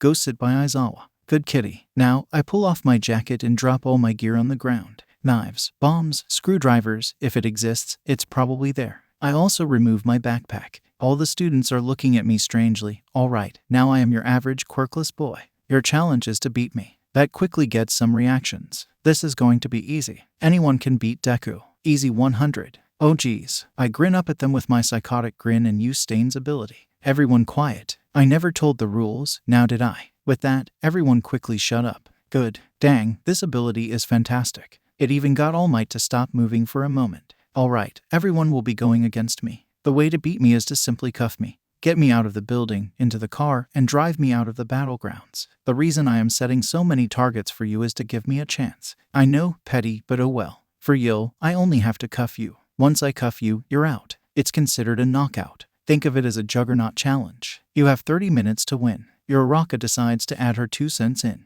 Why did you decide to get rid of your gear, though? Wouldn't that give you a disadvantage? Smart girl. Yes, that is what I am aiming for. If I had my gear, Yil would be screwed. I want to demonstrate how well you can use your surroundings. Any other questions? Ida raises his hand. Yes, you said we had to remove you from a building. Does that mean you are trapped in one building? Good question. No, I can move around all I want. I can't leave the field, though. Anymore. No. Alright then. I get 10 minutes to prepare. And you will hear the things say go. Have fun. With that, I run into the non-existent sunset. Don't kill them. I hear All Might yell at me. I'll consider it. But I can guarantee that I will hurt their pride, though. Here is the thing about these buildings. They are replicated exactly like actual buildings inside and out. Do you want a Starbucks without people? They have that. Do you want a Home Depot without people? We have that too. Do you want a Walmart without people? Guess what? Nezu got you, man. Or women for those feminists. Or any gender. You know where I'm going. To the paradise called Walmart. You know, Walmart has everything for you. Do you need some milk? Walmart has got you. Do you need a gun? Walmart has got you still. Do you need a divorce? You can have one there. Okay, but seriously, Walmart is the best place ever. Mainly to ruin people's pride. I think this round will last 10 minutes tops. It depends on how they think this through. Logically, they will probably jump me to overwhelm me with strength. That's not a bad idea. It's a horrible idea. They have no idea what they are walking in on. It doesn't help that I know everything about them. Not literally, but pretty close. I had to give them a chance, so I chose Walmart. If I chose Best Buy, they would be screwed. They are still screwed, but by a smaller scale kind of screwed. Round start. The robot lady tells us. Alright, starting off, I totally made a toilet paper fort to hide in. I mean, you might as well hide for the beginning. It was already built because nobody shops here. I just had to move some of it. Second off, I stole the best laptop and downloaded a couple of programs to allow me to hack the store cameras. I rather not run around. I need my energy even if said energy is limitless. Let me tell you the setup. I turned off all the lights so they can't see as well. You can still see, just not as well. That is all I need. Next, I put the air conditioning on as low as possible to freeze the place. I opened the freezers and fridges to help. Why am I freezing the area? Well, when someone shivers, their energy will go down faster and they will be less focused. So you will be removed from the equation. Bakugo's quirk won't work as well, and Momo will have problems. If you want the factual wise, frogs hibernate in the cold, Bakugo needs to sweat, and Momo's fat is being frozen off. Finally, to finish my freezing impact, I broke all the faucets and toilets, so water is going everywhere. The next part we will be talking about is my costume. My costume itself is pretty warm, so the only thing I did, for dramatics, is put on a onesie of a green bunny. I even got the hood up. It looks cute. Too bad. I am ruining it by wearing safety glasses and a mask to keep particles out. I found some gloves so I can grip shit and keep warm. To destroy the costume further, I grabbed those squishy buds, put them in my ears, and the most substantial sound muffling headset I could find. Not the best, but oh well. I look like a badass little bunny now. The final thing I will reveal to you is that I snuck bobby pins in my sleeves and gloves. That way, if they do catch me, I can break the cuffs. I should mention that they can use stuff too. I deny they will, though. The rest I shall keep a surprise. Right now, I'm hiding in my toilet paper fort and watching the cameras from the laptop because it is not like I can hear Bakugo's loud mouth with the headphones. It takes them 5 minutes to enter the Walmart. Showtime, bitches. I press the magical button on my laptop. Immediately, the speakers are hijacked, boosted to the highest they can go, and blasting one of my favorites memes. We're no strangers to lovey. You know the rules, and so do I. A full commitment's what I'm thinking of. You wouldn't get this from any other guy. 9. Just want to tell you how I'm feeling. Gotta make you understand. Never gonna give you up. Yes, I rickrolled my whole class. Kill me. I got work to do, though, so later. To give you an idea of how loud it is, I can still hear it and feel the bass in my chest. I may be breaking limits a bit here, but oh well. I grab the back of something before running out of my fort into the entrance. The whole goal is to overwhelm their senses. It's the best thing I got, due to the lights being off and the music blasting. Nobody can see or hear me, but I want to be extra careful, so what do? I throw a massive bag of flour at them when I grab their attention. I manage to grab a couple of handcuffs and catch a couple of students as I run through. I can tell that not every student is in this group. They must have spread out, which makes sense. Either that or some of them stayed outside. I got a bit too trigger happy because the next moment, I see Bakugo in front of me, screaming something as he aims his explosions at my chest and face. Welp, my face is fucked. I snatch another pair of handcuffs and shut my eyes tightly. I rather not of my eyes get punctured today. I feel both explosions. I grit my teeth as I slam the cuffs on the wrist on my chest. When we both tumble, I keep a grip on them to cause him to fall on top of me. Ooh, naughty. I am smirking under my mask through the pain as I knee his balls, grabbing his free wrist to get him cuffed. Bakugo is down, in exchange for a burned chest and face. Like, he destroyed the safety glasses. Not so safe apparently, as I wipe off the shattered plastic.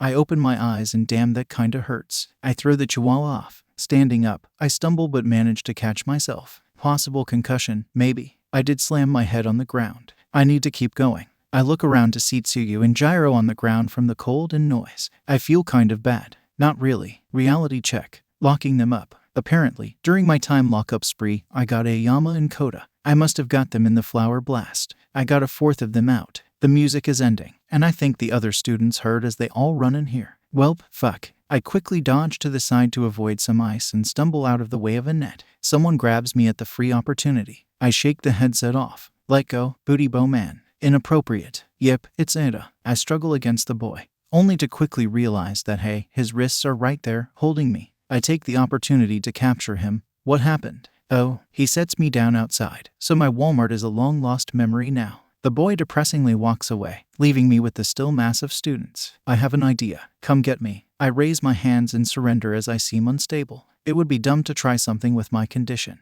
Momo looks reluctant, but she walks forward, snaps the cuffs on behind me, and drags me to the cop car. She pushes me in the back, buckling me up because safety first. She takes over the driver's seat with Todoroki beside her while Uraraka sits in the back with me. Actually, a smart idea. She can stop me from moving. That's a new factor. Not too big because she is limited in the car. They start driving, leaving the rest of the students behind because there is only one car. Now, typically, they should be working on cleaning the place up, but UA has janitors for that. Instead, they sit around and wait for the winning bell. Meanwhile, I'm in the car. For this to work, I wait around for some distance before trying anything. Can we head to Taco Bell? I'm hungry. No, hot beauty, why? Damn, cruel world. What did I do wrong? Arrest heroes. But you're not heroes yet. I can tell they discussed this because Todoroki is the only one speaking. Right choice for someone like me. But they were still talking and interested in the conversation. Meanwhile, those bobby pins came in great use. I'm free. Hey, Uravati. Yes? She turns to face me. Without hesitation, I put the handcuffs on her with a bright smile. She looks at me, surprised. Gotcha. Now, you can either pull over and let me out, or I will break through the divider and capture you both. Your choice. I don't give them a chance to respond. I pull out the good old bobby pin and start screwing the cage off. That only takes a minute. I pull out the handcuffs that they did not bother to remove from me and capture Todoroki, then Momo. That one was awkward, though, because I had to lean over Uraraka. Sorry, Uraraka. All right, everyone out of the car. I'm heading to Starbucks. Yes, I did kick them out. Yes, I did drive to Starbucks and made me some black coffee. They have no idea. I have 20 minutes to waste here, so I pull out a phone that I grabbed from Walmart, hacked through it, called somebody while forcing myself to stay awake. Beep beep. I already paid this month, mister, and you aren't getting another dime from me. Goodbye. I did not know he was having problems with the landlord. You know, if you would just move in with his Ashi, all your problems would be solved. I hear a deep sigh on the other side while I'm sipping my coffee. Izuku, Shouda, you're supposed to be teaching the class. I am. They haven't found out that I have escaped yet. They didn't grab communication devices. Apparently not. That's going to need to be worked on. Where are you? Starbucks. They are not going to find you now. They are in Walmart doing nothing. I'm ending it early. Bring me a cup. With that, the emoji hangs up. Round over, lesson fail. Please return back to the lobby. Well, we all head back, and the leftover students look at me with shock. Hi, you'll never made sure that I made it there. I took over the car and hung out at Starbucks the whole time. This lesson shows how a lack of communication can screw you up as well. Good attempt, though. We will be trying this again at the end of the year, and hopefully you will be more prepared. Ta-ta. With that, I walk out with Kat following me and All Might glaring at me. Oh yeah, you will receive your results of how you did later. That's the end of that lesson. There really isn't any more lessons that stand out. They are easy because these kids are easy to outsmart. All Might shouldn't be a teacher, by the way. He sucks. Oh, and I did happen to have a concussion. I will tell the story of that later, so you something to look forward to. That's all I got. Now back to the main storyline. Bye-bye. Remember that concussion I mentioned? It was a minor concussion, but still. Disappointing enough, the students didn't notice. All Might noticed because he is staring at me, but I gave him no choice when I left. But oh boy did Shouda. Let me show you the scene. After lesson. Alright, time to go piss off recovery girl. Oh boy, yeah, that is definitely a concussion. I guess the adrenaline rush covered everything because now I'm feeling nauseous. I'm forcing myself to walk normally here. The pain doesn't help. Take note, don't let Bakugo shoot you in the face with his explosions. They hurt. Suddenly, I feel myself being lifted bridal style. Instantly, I struggle. Let me the fuck go, dumbass. I scream, and that hurts my ears, mainly because it echoes down the hallway. Izuku, it's me. Settle down. Shouda growls, tightening his grip on me. Oh, wait, why are you carrying me bridal style? I can walk. I don't care. You shouldn't be moving at all. Your eyes are shaky. You were twitching unusually, and you look like you should have already fallen over. Stay awake and tell me what happened. Bakugo nailed me in the face with an explosion. Shouda sighs, and you didn't call it off. When did this happen? That takes some thinking as I lean against him unintentionally. This is within the first 7 minutes of the match. So 20 minutes you could have told All Might or me. That's one way of looking at it. I feel like he should have noticed this. No cameras in Walmart for him to look through for some reason. Stupid. Yeah, this is boring. You're supposed to be carrying Hisashi like this, not me. He isn't injured. You are, so he has to hurt himself to get carried. Just shut up, Brad. You know, your jawline looks weird at this angle. Handsome but weird. Sometimes, I wonder how you come to these conclusions. I don't fucking know. Language. Fuck you. I will force you to cuddle with me, problem child. And I will force you to stay awake. I know your weakness. That takes a moment. Touché. For now. With that fluff out of the way, we are now supposed to be on the final exam. Supposed to. Am I? No, I have an important event before that. So it is about a week before the final exam, and a reasonable person studying. Well, when your teacher happens to be a genius rat bear thing for the majority of the classes, you don't have a paper test. Nezu believes in testing by doing the experience. It is pretty much an internship without getting paid. The disappointment, though I could hack a bank to get my money, or do freelance work, or something. I could probably come up with a million ways to make money. Anyway, I have way more free time than my fellow colleagues. Kaminari and Ashido seem to think the world is ending, but Momo is saving their asses. She is way too enthusiastic about being able to throw a study session. She must have been antisocial or something growing up. I get it. Barely. Okay, probably not. I need to stop getting distracted. I have been preparing for this for a month, at least. I'm going to leave this whole thing a surprise, like always, but let me tell you what I had to do. First off, I had to get reinforcement because this involves the government. I could hack through it, but I would like to attempt this legally. Thankfully, Nezu was willing to help me in this for curiosity's sake of what is going to happen, so he got all the permissions I needed to do this. It was so much paperwork to fill out that it's ridiculous. I also need to hide this from Shouda because he would be pissed over this. He will learn eventually. I don't need him stopping me now, though. The government had to officialize everything and get the project ready for me. They are awfully suspicious of me. and that has caused some problems like creating additional paperwork. I have put 70 hours of paperwork into this and preparing everything as well. Then, I had to convince Nezu to let me out during his class time, so Shouto won't know. Now, here I am in front of a prison. A high-security prison, I must add. I show my well-earned keycard to the front guard, and another guard leads me through the whole place. It takes all my energy not to flinch at how dirty it is. The people are interesting, though. They kept screaming for me to let them out. Natural selection, bitches. We are just wasting our materials on you lifetime in prison people. I hope people in that position can't read this as they will probably be offended. But it's the truth. Well, there are things to do in a prison that does help society, but that's if they decide to do it. Most, unfortunately, wallow in despair that they got caught. It's rather disappointing. Finally, they lead me to the very back of the prison, open the door, let me step in, and shut it behind me. Before me is a rather large room. There are guards outside in case something happens, but I deny it will. The room is all tan with padding all over the place, like your typical insanity room. In the center sits my reasoning for coming here. What up, Mr. Stain? Or should I call you Akaguro now? Midoriya. Of all people, I would not have thought you would be the one doing this. Akaguro is fine, but what are you doing here? Here to argue your beliefs. Yes, I have come here to talk to Stain. The hero killer, Stain is my reason for spending so much time. He stands before me in a quirk-suppressant collar and orange jail clothing. I can tell he has lost some muscle. And that is expected when you are tied to a chair and on a limited diet. Without all the cool clothing, you can see his hair down that is ratty just like Shouto's but worse. He actually looks human now. Back on topic. As fun as that may be, that's not what I spent over 70 hours of my life to do. Besides, with our abilities, we would get nowhere. Thus, I'm going to pull at common grounds here. You see, you being trapped here is a waste of your skills. You have top, if not, the top fighting skills I have seen. Despite your beliefs, you can influence the future heroes in a new way. You can train them to fight. However, you need to prove yourself first. I will be coming here for a few hours for the next 7 days. Within those 7 days, you teach me whatever you like. You can either throw this out the window. You can show me your fighting skills. You can teach me to train. Whatever you want to teach, you can. Akaguro looks at me, shocked. You really are smarter than you look. Either that or insane. I mean, you aren't wrong. Resources need to be used. Whether you believe it or not. All Might will have to retire eventually, probably soon based on calculations, and my generation is going to be the first generation in a while without the symbol of peace. We need as much help as possible. This seems to shut him up for a moment. It takes a minute before he steps up. All right, I'll do it. I will not go easy on you, so be prepared. You need to train your body for speed, not strength. Your body is lean muscle, not bulk. The bulk will slow you down tremendously. Your body seems to be developed in that way, so that is not a problem.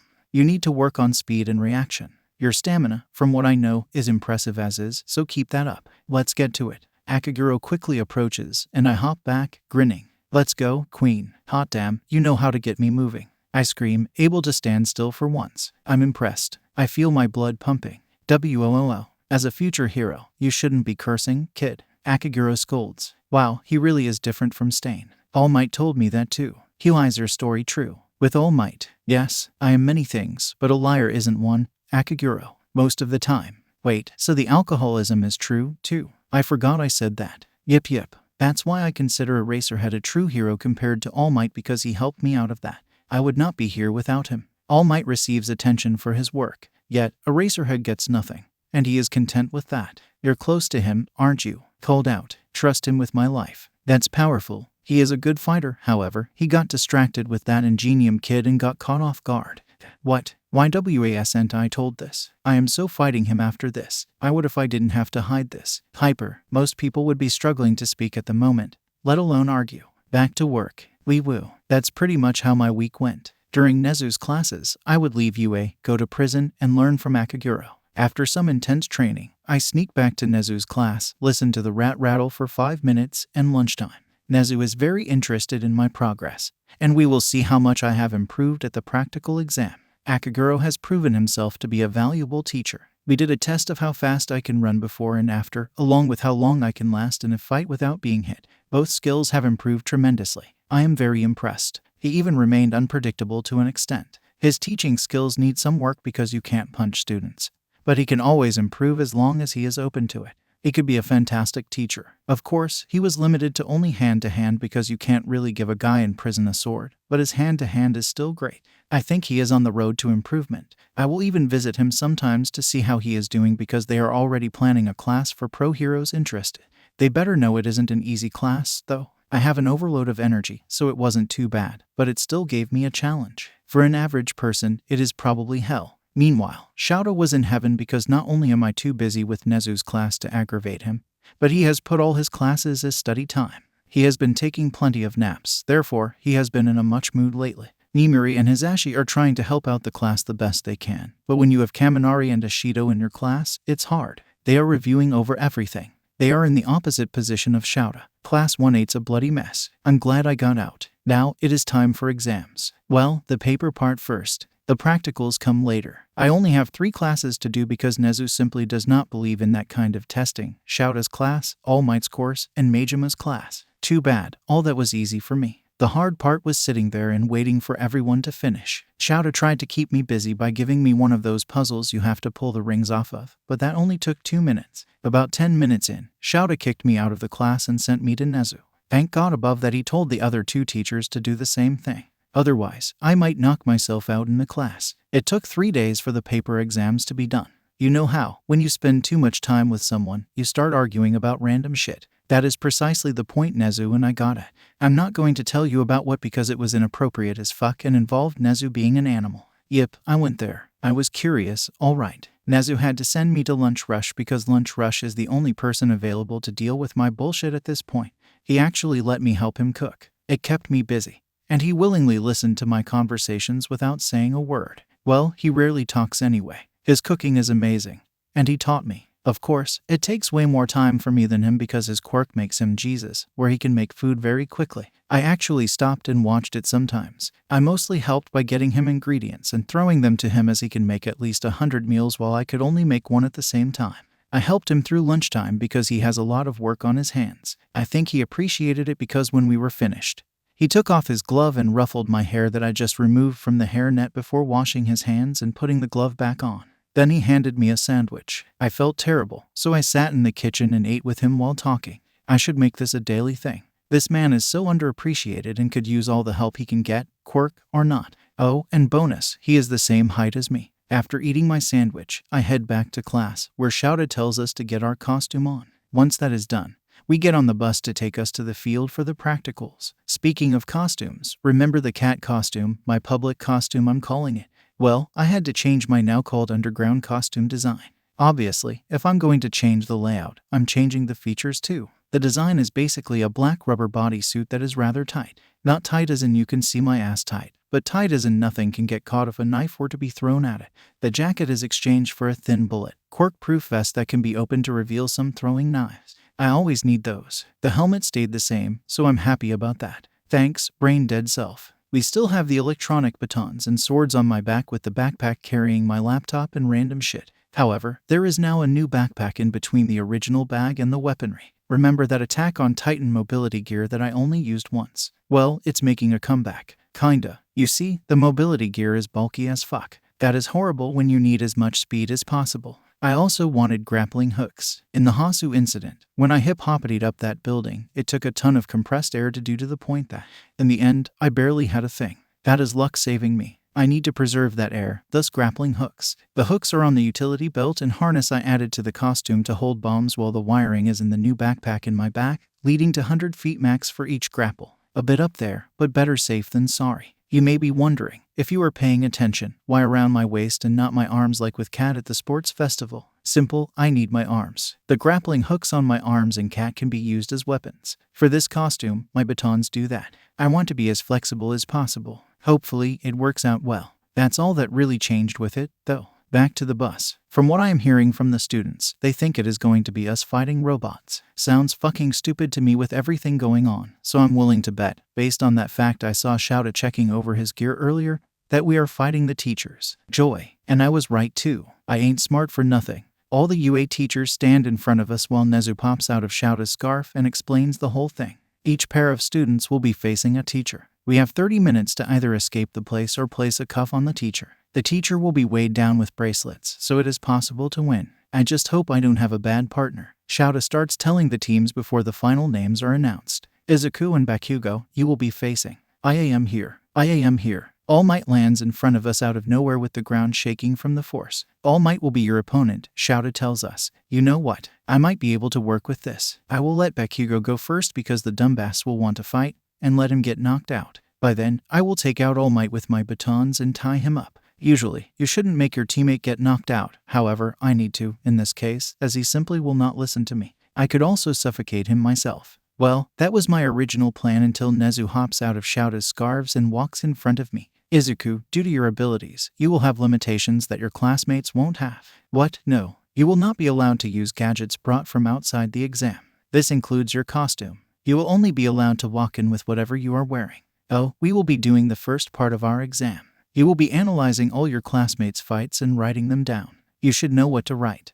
I get down on my knees, put my hands together in prayer, and scream, God, you want to come pick me up now? Izuku, get up. Ada exclaims, chopping the air. He should have been a robot dancer. Nope, everyone should be proud of me. I am finally praying. I can see Hisashi and Nimari having to cover their mouths to keep from laughing in the background.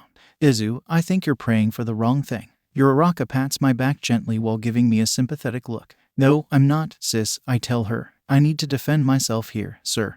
That's like telling everyone here not to use their quirks. Shouda sighs. Think of it like this. Is someone more likely to lose their quirk or their support gear? That question is shit because I don't have a quirk, Aizawa. Therefore, I could only lose my support gear. But here's the thing, home slice. I'm more likely to lose my virginity than my support gear. Inappropriate. Ida screams. Meanwhile, Hisashi and Nimari could not resist themselves laughing as the rest of the teachers either looked disgusted or confused. The students, meanwhile, are unsurprised or laughing. Shouda glares at them, making them shut up. Then, he looks at me, tired. Midoriya, take this seriously. You know it's bad when he's using my family name. Your equipment is being taken away because you could easily win a match with it.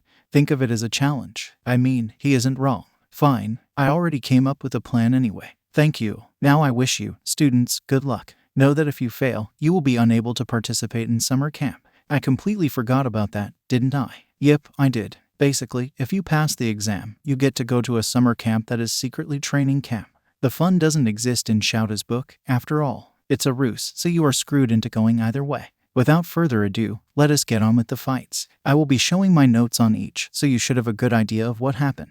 I had to attempt to be professional after all. It doesn't mean I always was. Let's get to it. Because I am kind. If you are not interested in this, I would recommend skipping to the end. This is a bunch of notes chapter basically, and notes get boring. Match 1, Kirishima and Sato vs Cementos. Kirishima and Sato are pitted together because their quirks have time limits. Meanwhile, Cementos's quirk does not have a time limit or strength limit. Kirishima's quirk is Harden. It allows him to turn his body into a rock. This quirk can be used offensively by attacking the enemy with hardening and defensively by being able to resist heat, electricity, and impacts that would usually injure a human. He can harden parts of his body or his whole body, but it would take more stamina. He can either be smooth or jagged, allowing for sharp weapons to be made from his body. He is strong without his quirk as he can take Bakugo's explosion quirk without harden. He has a time limit of how much he can harden his body. When he hardens his body, is it just the epidermis, or do bones and muscles harden as well? Do organs harden? Special diet. Sato's quirk is Sugar Rush. For every 10 grams of sugar he eats, his strength increases 5-fold for 3 minutes until it goes out. However, if he keeps taking 10 grams, his cognitive skill decreases and he becomes tired. Physically, he is strong even without Sugar Rush. This quirk will have to be used conservatively. Is Sato's body built to resist ailments that generally come from consuming sugar like diabetes or rotten teeth? Cementos's quirk is Cement. He can bend any cement-based material in whatever way he likes as long as he is touching it. Basically, an earthbender but with cement. He can build structures quickly. There appears to be no limit, making him one of the most challenging teachers to face. He can build Elsa's castle out of cement. Do the molecules have to be ultimately compound or only partially like in Avatar with earth and metal bending? Is his body made of cement? At the start of the match, a city covered in cement, Kirishima and Sato keep on the main road, probably planning on facing Cementos head-on. Cementos starts putting up walls, and Kirishima and Sato bulldoze their way through. However, within a few minutes, the two students become too worn out, and Cementos traps them in a cement tornado. This quickly knocks both students out. The students lost. Their plan was stupid from the start because Cementos was waiting on the main road for them. Cementos is not the fastest teacher, so they should have gone to the back alleyways and walked out without harm. Either that or one of the students distracts Cementos while the other jumps him from behind. They simply didn't think of a plan. Well, they came up with a horrible idea, and then did not come up with a backup plan. They got themselves trapped in the situation. Later on, meaning no escape. Not a good match. Match 2, Tsuyu and Takoyami versus Ectoplasm. The original reason I came up with this is that they both are animals. That's out the window because it is unprofessional and maybe quirkist. Tsuyu and Takoyami are facing Ectoplasm because Ectoplasm can make his clones appear out of nowhere. This means his clones can pop out at close range, providing a disadvantage for Takoyami. Tsuyu is with him for support as she is well-rounded support and can work with anybody. Tsuyu's quirk is Frog, giving her the capabilities of a frog. While I do not know the full skills, I know she can jump high and far, swim well, and whip her tongue that can carry the weight of a person. As previously stated, Tsuyu is a well-rounded student that can work with almost anyone. The only person I think she couldn't work with is Todoroki because when he uses his ice quirk, she shivers and seems to slow down. She also has a tick of ribbiting. Her frog form can produce an exciting fighting style. Most likely will be doing Muay Thai or kickboxing. Maybe karate. Muay Thai for her weight probably. I need to research that. Born human or frog. Takoyami's quirk is Dark Shadow, a sentient being that he can use in multiple ways. Dark Shadow is usually used at long range for quite a length. The best way of describing it is a cute slave that will do your bidding. Based on lighting, it can be a little midget or, if completely dark, a monster, thus the name Dark Shadow. However, due to Dark Shadow being used long-ranged, Takoyami is horrible at close range. He has no fighting ability, unfortunately, that compensates for this. If an opponent comes close, he is screwed. Can he make Dark Shadow armor? I should tell him that idea. Do all types of light count or only sunlight? There is a whole light spectrum. Egg or human? Can he fly on Dark Shadow? Ectoplasm's quirk is clones. He spits a weird substance, presumably ectoplasm, from his mouth, and it creates clones of him with legs since he has prosthetic limbs. He can generate about 30 regular clones from what I counted in a video, or he can create a giant clone of himself. This, however, removes his ability to create regular clones. His clones can either be gotten rid of by ectoplasm or take a substantial hit. He is well versed in close combat, making him a challenge. Can he make many versions of himself? When he creates his clones, they have clothes on. If he had a weapon, could he clone with it, or is that just part of the costume? Prosthetic legs are possibly a weakness because villains locate the creator. The battle takes place in an arena type of sorts with a massive battleground in the center. Takoyami and Asui quickly get surrounded by the clones but make it through to the center where Ectoplasm and the exit.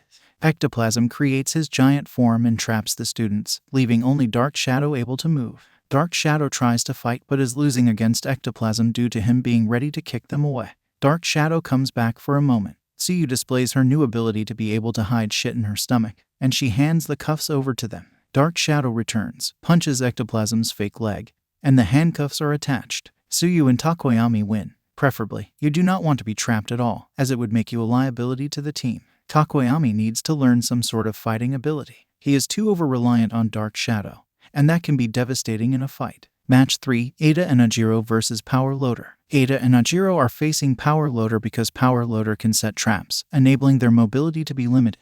Ada's quirk is Engine. On the back of his calves, he has an engine system that allows him to go faster. Like a car, Ada's engine is a manual. This means he has to shift between each gear. He also needs a lot of orange juice. You cannot cover these exhaust pipes as that would cause problems. He can run for a while. Kick fighting style. Froom froom. Ajiro's quirk is Tail. He literally has a bald tail with a blonde tuft at the end. The tail is sturdy, and he uses it well in his martial arts fighting. He can use it like a spring. There isn't much to say. Sorry, mate. Power Loader's quirk is Iron Claws. His fingertips are iron claws, and he can burrow around like a hedgehog. I deny that he will use it in this round as that wouldn't work in the situation. Most likely, he is going to use his big robot to set traps and burrow. I mean, you might as well if you have access to it. Unlike me, the field is a circle of dirt. Power Loader sets traps all over the place and burrows under for a surprise attack. Meanwhile, Ada and Ajiro are at the edge, right in front of the exit. They decide to do some sort of fusion with Ajiro on Ada's back, and Ada can outrun the traps. When Power Loader pops up,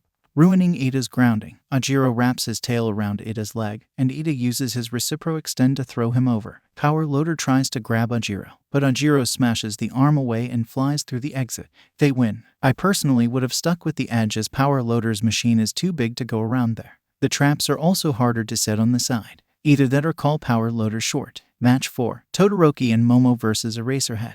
Todoroki and Momo are facing Eraserhead because they over-rely on their quirk, and Eraserhead can remove them. Todoroki's quirk is half hot, half cold. His left side can produce flames while his right hand can produce ice. If he overuses one side, he either burns or freezes himself. Typically a long-range fighter, but at least he can fight somewhat in short range. He can at least defend himself. Can he use both quirks at the same time? If so, what are the limitations? Can he only create it or bend it? What is the extent? If he froze the ground then melted it, could he bend the water? Katy Perry. Momo's quirk is creation, allowing her to create anything inorganic as long as she has the weight to do it.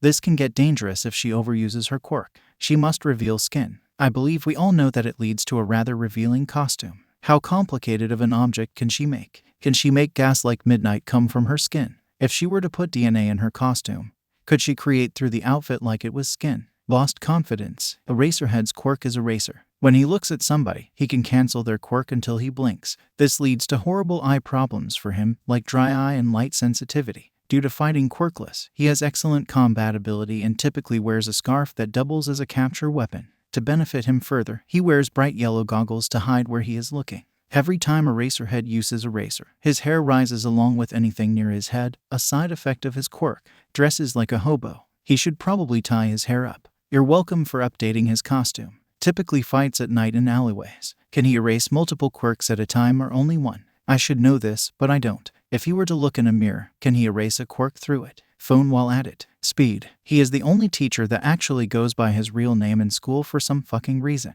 The field they are fighting on is a larger field of your typical small town, playing into the hands of Eraserhead well. Todoroki and Momo were dropped off in the middle and stuck with alleyways. You can tell that Todoroki quickly took the lead because Momo looked nervous. Their strategy was to have Momo make Russian dolls as they ran. When the two do crash into Eraserhead, Momo runs while Todoroki attempts to fight Eraserhead.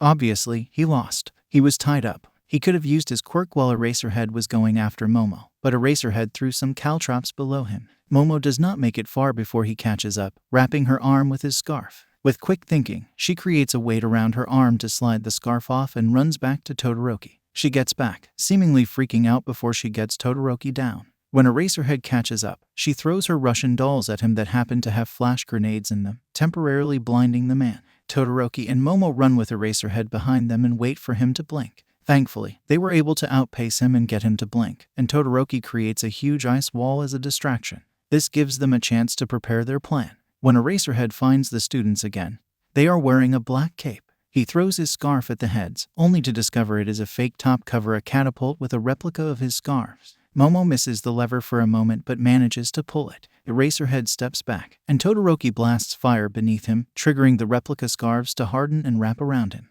They win. Eraserhead let them win to boost Momo's confidence. Todoroki should have gone with Momo's plan in the beginning, and her lack of confidence caused more trouble. It was a huge mess that could have been avoided. At least they won in the end. Recovery girl, how many more matches do we have? 5 more until your match. Izuku, your match is the final match. Why? So everyone can come to watch. Watch my fucking pain and suffering. I get my head smashed with her cane for that. No cursing. Can you blame me? Yes. Geez, this woman is harsh. My hand hurts because I can only use notebooks for some reason. Nezu, I have a laptop and a flash drive, sir. You can tell I started getting bored at this point. Match 5. Uraraka and Aoyama versus 13. The only reason I can think of putting these two together is that they both get nauseous. Oh, and their quirks can only be used in particular circumstances. 13 will not let you close to them and can absorb Aoyama's quirk. Uraraka's quirk is zero gravity. Anything she touches all 5 fingers on removes the gravity to become weightless. However, overuse leads to her being nauseous. Her costume is supposed to reduce this by pressing on specific points. Fly, bitch, fly. I know her quirk is zero gravity, but can it increase gravity? I deny, but worth a shot. Aoyama's quirk is navel laser, the literal dream of a child to shoot lasers from his belly button.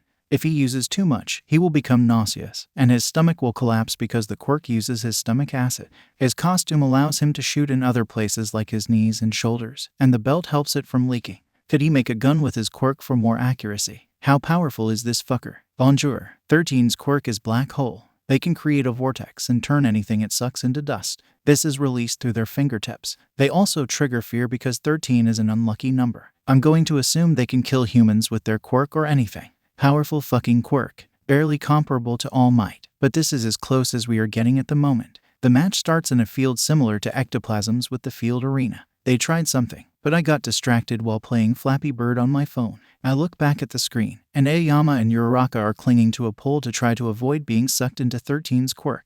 I don't know what Aoyama did, but it got Uraraka to let go of the pole and fly towards 13. Due to safety reasons, 13 stopped their quirk. Uraraka took the chance to put Gunhead's fighting to good use by tackling them down. Aoyama helps her, and Uraraka throws the cuffs on. They win. A dangerous move at the end, but sometimes you have to use the mental capabilities of the enemy to win. I would have done the same thing, so I can't say shit. Match 6, Ashido and Kaminari vs Nezu. Sir, are you trying to kill them? Kaminari and Ashido are put together due to lack of thinking, lack of quirk control, and Nezu being a flipping genius. You can figure that out. I shouldn't even write this one because they are not going to win, but I will remain positive. Ashido's quirk is acid. She can throw out acid and control the viscosity and corrosive ability of such. She has shown multiple uses like for skating on and offensively like bullets. She can dance, which allows her to have fantastic reflexes. She cannot overuse her quirk unless she wants to burn herself. Pink, pH scale, horns. Kaminari's quirk is electricity. He emits electricity. If he overdoes it, his brain short-circuits. The quirk heavily lacks control like actual electricity. It is also dangerous for those around them. Pika Pika. He needs support weapons badly. He has a headset that runs with his electricity. He is a battery or a charger. Nezu's quirk is high spec. He is a smart rat, bear, dog thing that was able to be integrated into society. Impressive, right? Due to being an animal, his senses are increased. How does he talk? The match is going as expected. Nezu chose the factory area because that place carries a crane, and he knows how to work one of them. Nezu is a fucking ass. Kaminari and Ashido run off to look for the principal. However, Nezu takes over a crane and starts smashing the ball in a wall to trigger chain reactions, blocking each way one by one. They keep running until Ashido melts through a building. Of course, Nezu knows that would happen and destroys the building too. They run out of time and get trapped. They lost. They should not have looked for Nezu because he has a height advantage, and he was swinging a fucking boulder around. I would have stuck with the edge to be as far away from the reaction as possible. If nothing else, I would have hunted for the crane. Honestly, I consider this an unfair match. You were asking for them to lose there. Sure, Nezu kept a route open, but still. Match 7, Gyro and Koda vs Present Mike. Gyro and Koda and pitted against Present Mike because Present Mike's quirk can overpower both of their sound-based quirks. Gyro's quirk is earphone jack. She has jacks that hang from her earlobe, and she can channel her heartbeat through them. Also, she can press them into objects to cause havoc, catch sounds, and vibrations.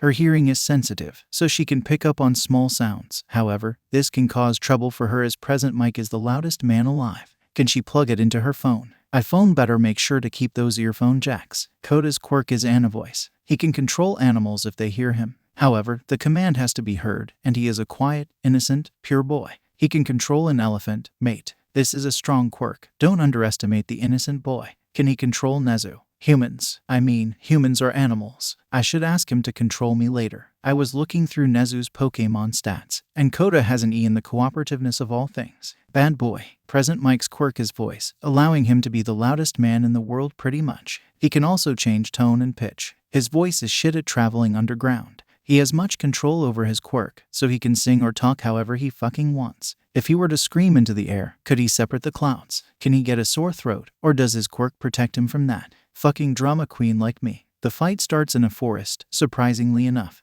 This does play to Present Mike's advantage. However, he has a fear of bugs, so he hates the forest. Gyro and Koda run towards the entrance, only for Present Mike to start screaming. The students have to cover their ears, especially Gyro. Present Mike remains in front of the gate and continues yelling. Meanwhile, it takes them a while, but once Gyro's ears started bleeding, she breaks a rock to reveal bugs. Koda very reluctantly has to command the bugs to go after him. The bugs trap Present Mike, and he faints from his fear because he can't scream at the ground. The students run out. They win. The process could have been done faster. Besides that, well done. Side note, Present Mike faints from fucking bugs of all shit. Recover Girl is disappointed. I'm disappointed. I know I can't say anything because I will have a panic attack in a dirty room, but still. This isn't hard, mate. However, I relate so fucking hard with him because he just screams his problems away. Why won't that work with me? Totally recorded Present Mike losing to bugs, though. Match 8, Hagakure and Shoji vs Snipe. Hagakure and Shoji are facing Snipe because Snipe's honing quirk can find them.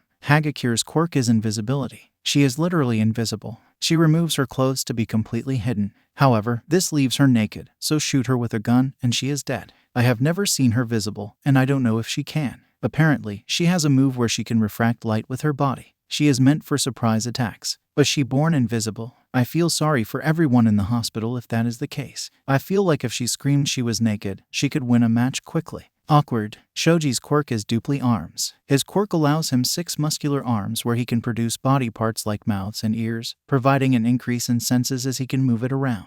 He can also regenerate his limbs. He is the strongest student in our class. Like, he can squeeze 540 kilos with one hand. Can he produce genitalia? DM muscles. He is hot. Like, I compare him to Todoroki, though I talk about him less, but he is hot. Snipe's quirk is honing, allowing him to change the trajectory of his bullets. He needs a gun for this to work, but he has the skills. He can perform shots that are usually impossible. He can see through anything for bullets. Can this work on other objects or just bullets? Yeehaw bitches. The match starts in a cement building with cement pillars, perfect for a shooter. Snipe quickly finds them and starts shooting straight at the support they are behind. Snipe throws down a smoke bomb and goes inside, obstructing their view. He shoots the pillar out of place that forces Shoji to run from behind. However, he quickly realizes that Hagakure is not with him and understands the plan. Recklessly, he starts running to distract him. Once he is thought to be caught by Snipe, Hagakure stoops in and cuffs his gun arm. The students win. The plan was a little reckless, but with a teacher, it is okay. I would have stuck behind pillars, but I understand that Snipe needed to be still, so Shoji coming it was a good move on his part. Match 9, Zero and Minta vs Midnight. Oh boy, there are 2 reasons for this. The first reason is that Minta is into hot girls as Midnight is a hot girl. The main reason is they cannot get too close with their trapping quirks. Zero's quirk is tape. He is pretty much a tape version of Spider-Man. Tape comes out of his elbows. If he uses it too much, it causes him pain and dries out his skin. He can swing around with it or trap his opponents. Flex Seal. I assume he creates the tape, or can he replace the tape? Minda's quirk is Pop Off. On Minda's head, he has these purple balls that he can pop off and stick to anything. The stickiness is based on his health. He can pull a significant amount. However, too many causes bleeding from his head. Despite how he acts, he is actually pretty smart. He happens to be a pervert. In short, Midnight's quirk is somnambulist. She releases a sleepy aroma from her body to put her victims to sleep. It works better on men than women. She also happens to wear a dom outfit to seduce her enemies if she wanted to. She commonly uses a whip. Sadist. How did she get a job at a high school? Mount Lady vs Midnight. I need this in my life, though I know who would win. I'm stealing her original outfit idea eventually. I have a beautiful body to show. She was able to change female costume regulations by herself. I think there was nothing wrong with her original costume. Costume inconvenient for her quirk. Midnight's field is rocky, not really playing an advantage or disadvantage for her. Somehow, Zero loses very quickly because she appears behind him, removes his helmet, and knocks him out. Minta has to run off and not breathe Midnight's quirk, or he will knock out too. He hides behind a boulder with Midnight following him. He throws a piece of Zero's tape over his mouth and nose before running out and performing his special move Grape Rush. This move is used on her whip, forcing her whip to stick to the ground, and her hand not able to let go of the whip. They win, but only Minta passes because Zero knocked out. The tape over the mouth idea is a horrible idea because you don't know if that is coming off. Minta could have suffocated himself there. Otherwise, I think it was a pretty brilliant idea. He lead Midnight away from the gate, struck her down, and got through. Now fuck this, I am done. You realize you will have to go back and professionalize everything, right?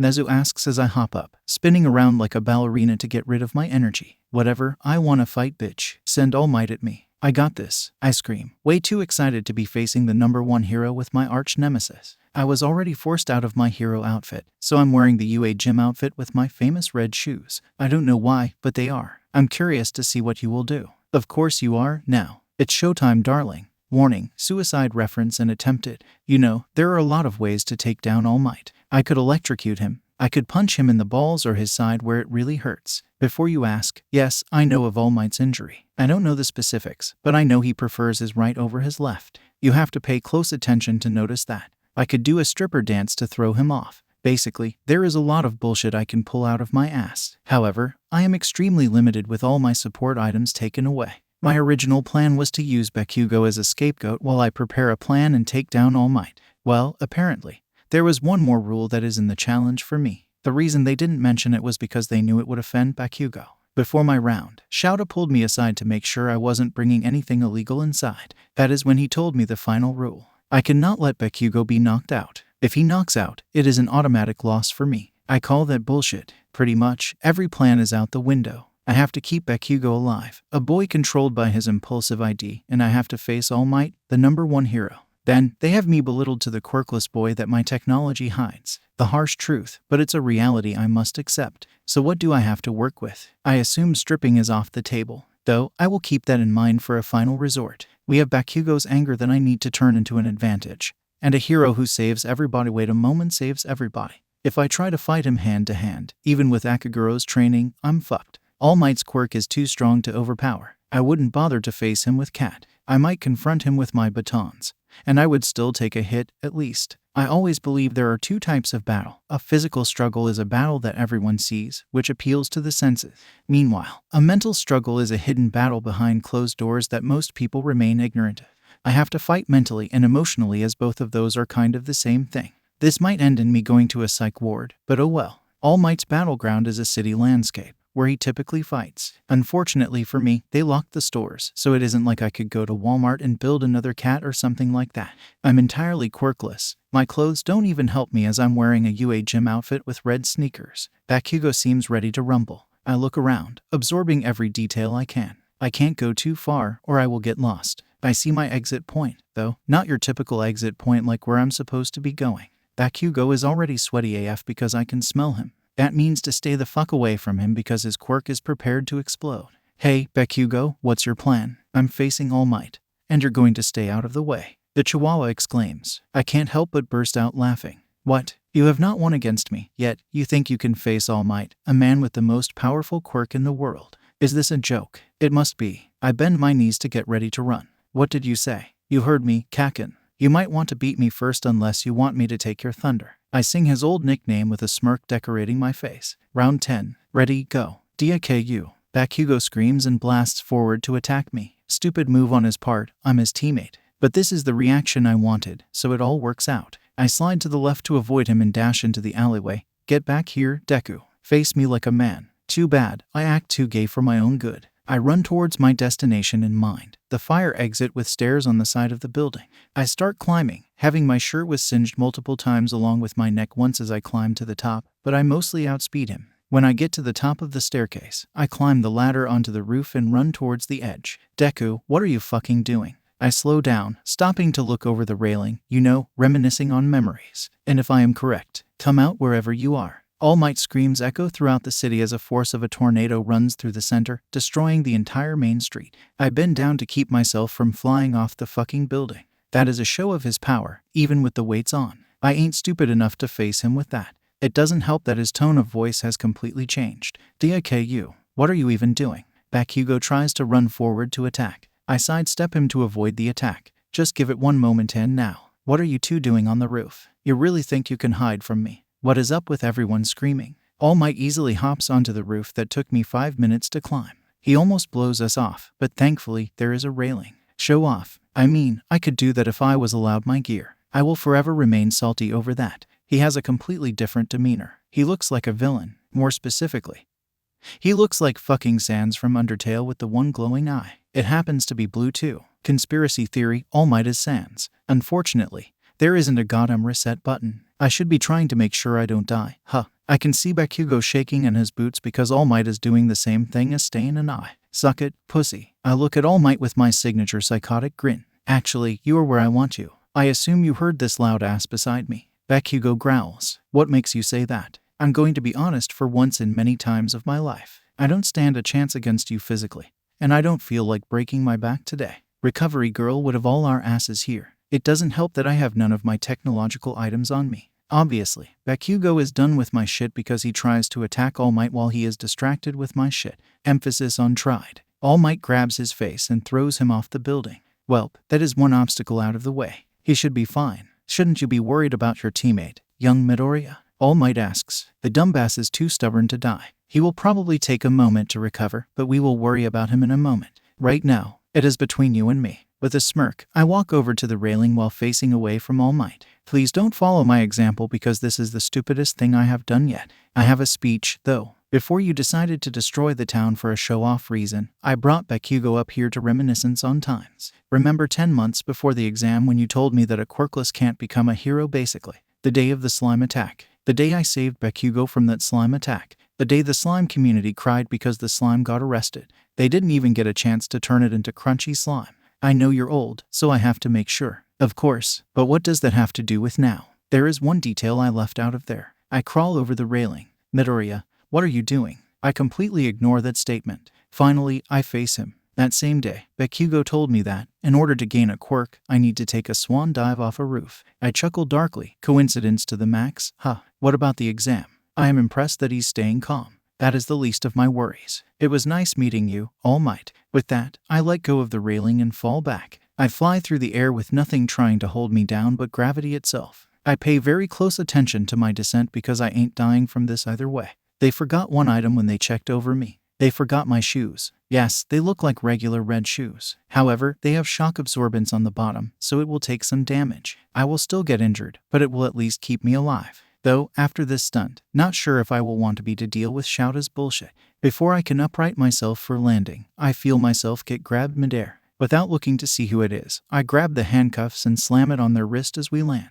Round 10, win. Good, so it was All Might. Alright, you can put me down now, I exclaim, my mood taking a 180 switch. I look up to see All Might looking down at me with a gloomy look. What? Oh yeah, if you didn't save me, I would have been safe. You guys forgot to check my shoes for some reason. They have shock absorbance. Young Midoriya, that is still a very dangerous move. So is fighting you. Full offense, but I don't want to look like you yet. I will let the teachers deal with you. With that, he puts me down, and I run back. Time for some pain and suffering. Before you ask, yes, Bakugo is fine. He survived and didn't pass out. He only fucked up his shoulders a little because he uses his explosions to slow down the landing. Nothing too bad, though. Now, what is terrible is Shouda. He knew something was going to fuck up because when I am walking back, he is waiting right at the entrance. The moment he sees me, he grabs my hand while muttering something like, if you can't act mentally mature, I won't treat you like you are.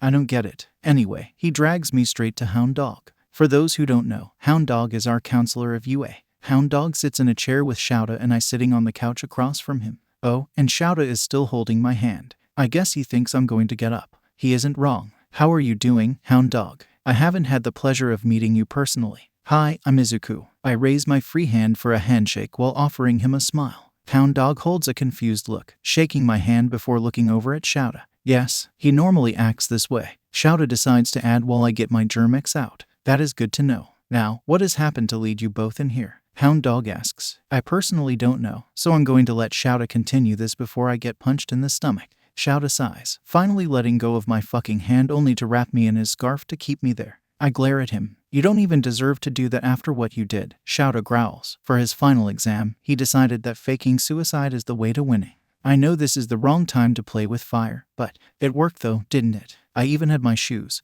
and I know how to land in case it didn't work. I exclaim. This pisses him off. And what happens after that, Izuku? Broken legs. Good thing he isn't with the original version of me. Oh, wait, ignore that, please. I will have Flex Seal fix it later. Could be worst. But you forget that my shoes have shock absorbance. I would not have tried anything if I didn't know if I would survive or not. That is actually the truth. I can tell he is trying to calm down. He takes a deep breath before he talks. That's not the point. The point is you went on an extreme route to win. You couldn't have come up with anything else. I did. However, this one had the minimum risk and ended the round the quickest. Let's be honest here. Anyone could guess that I would start singing a song or something ridiculous like that. Am I really going to try that with all might? No, that is too high of a risk. Thus, I decided to fight emotions on emotions. To be fair, there wasn't much to lose with my plan. Fighting All Might without any support ideas would be the stupidest idea in the world, yet I had to do it. The whole battle was suicidal. Hound Dog decides to step in as we are about to start arguing with his woofing speech.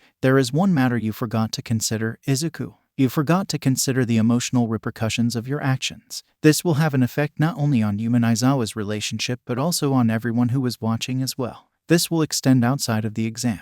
Your past does not shine a light on things as you were a past alcoholic and smoker as well. In fact, it makes the whole situation worse. I personally do not believe I can help here, but you and Aizawa need to talk about this. Just by how you two treat each other every day, I can tell you two care for each other deeply. He turns to face Aizawa to speak to him. You heard what I said. Izuku struggles to understand the wrongs in what he is doing and will need help to realize that it is wrong.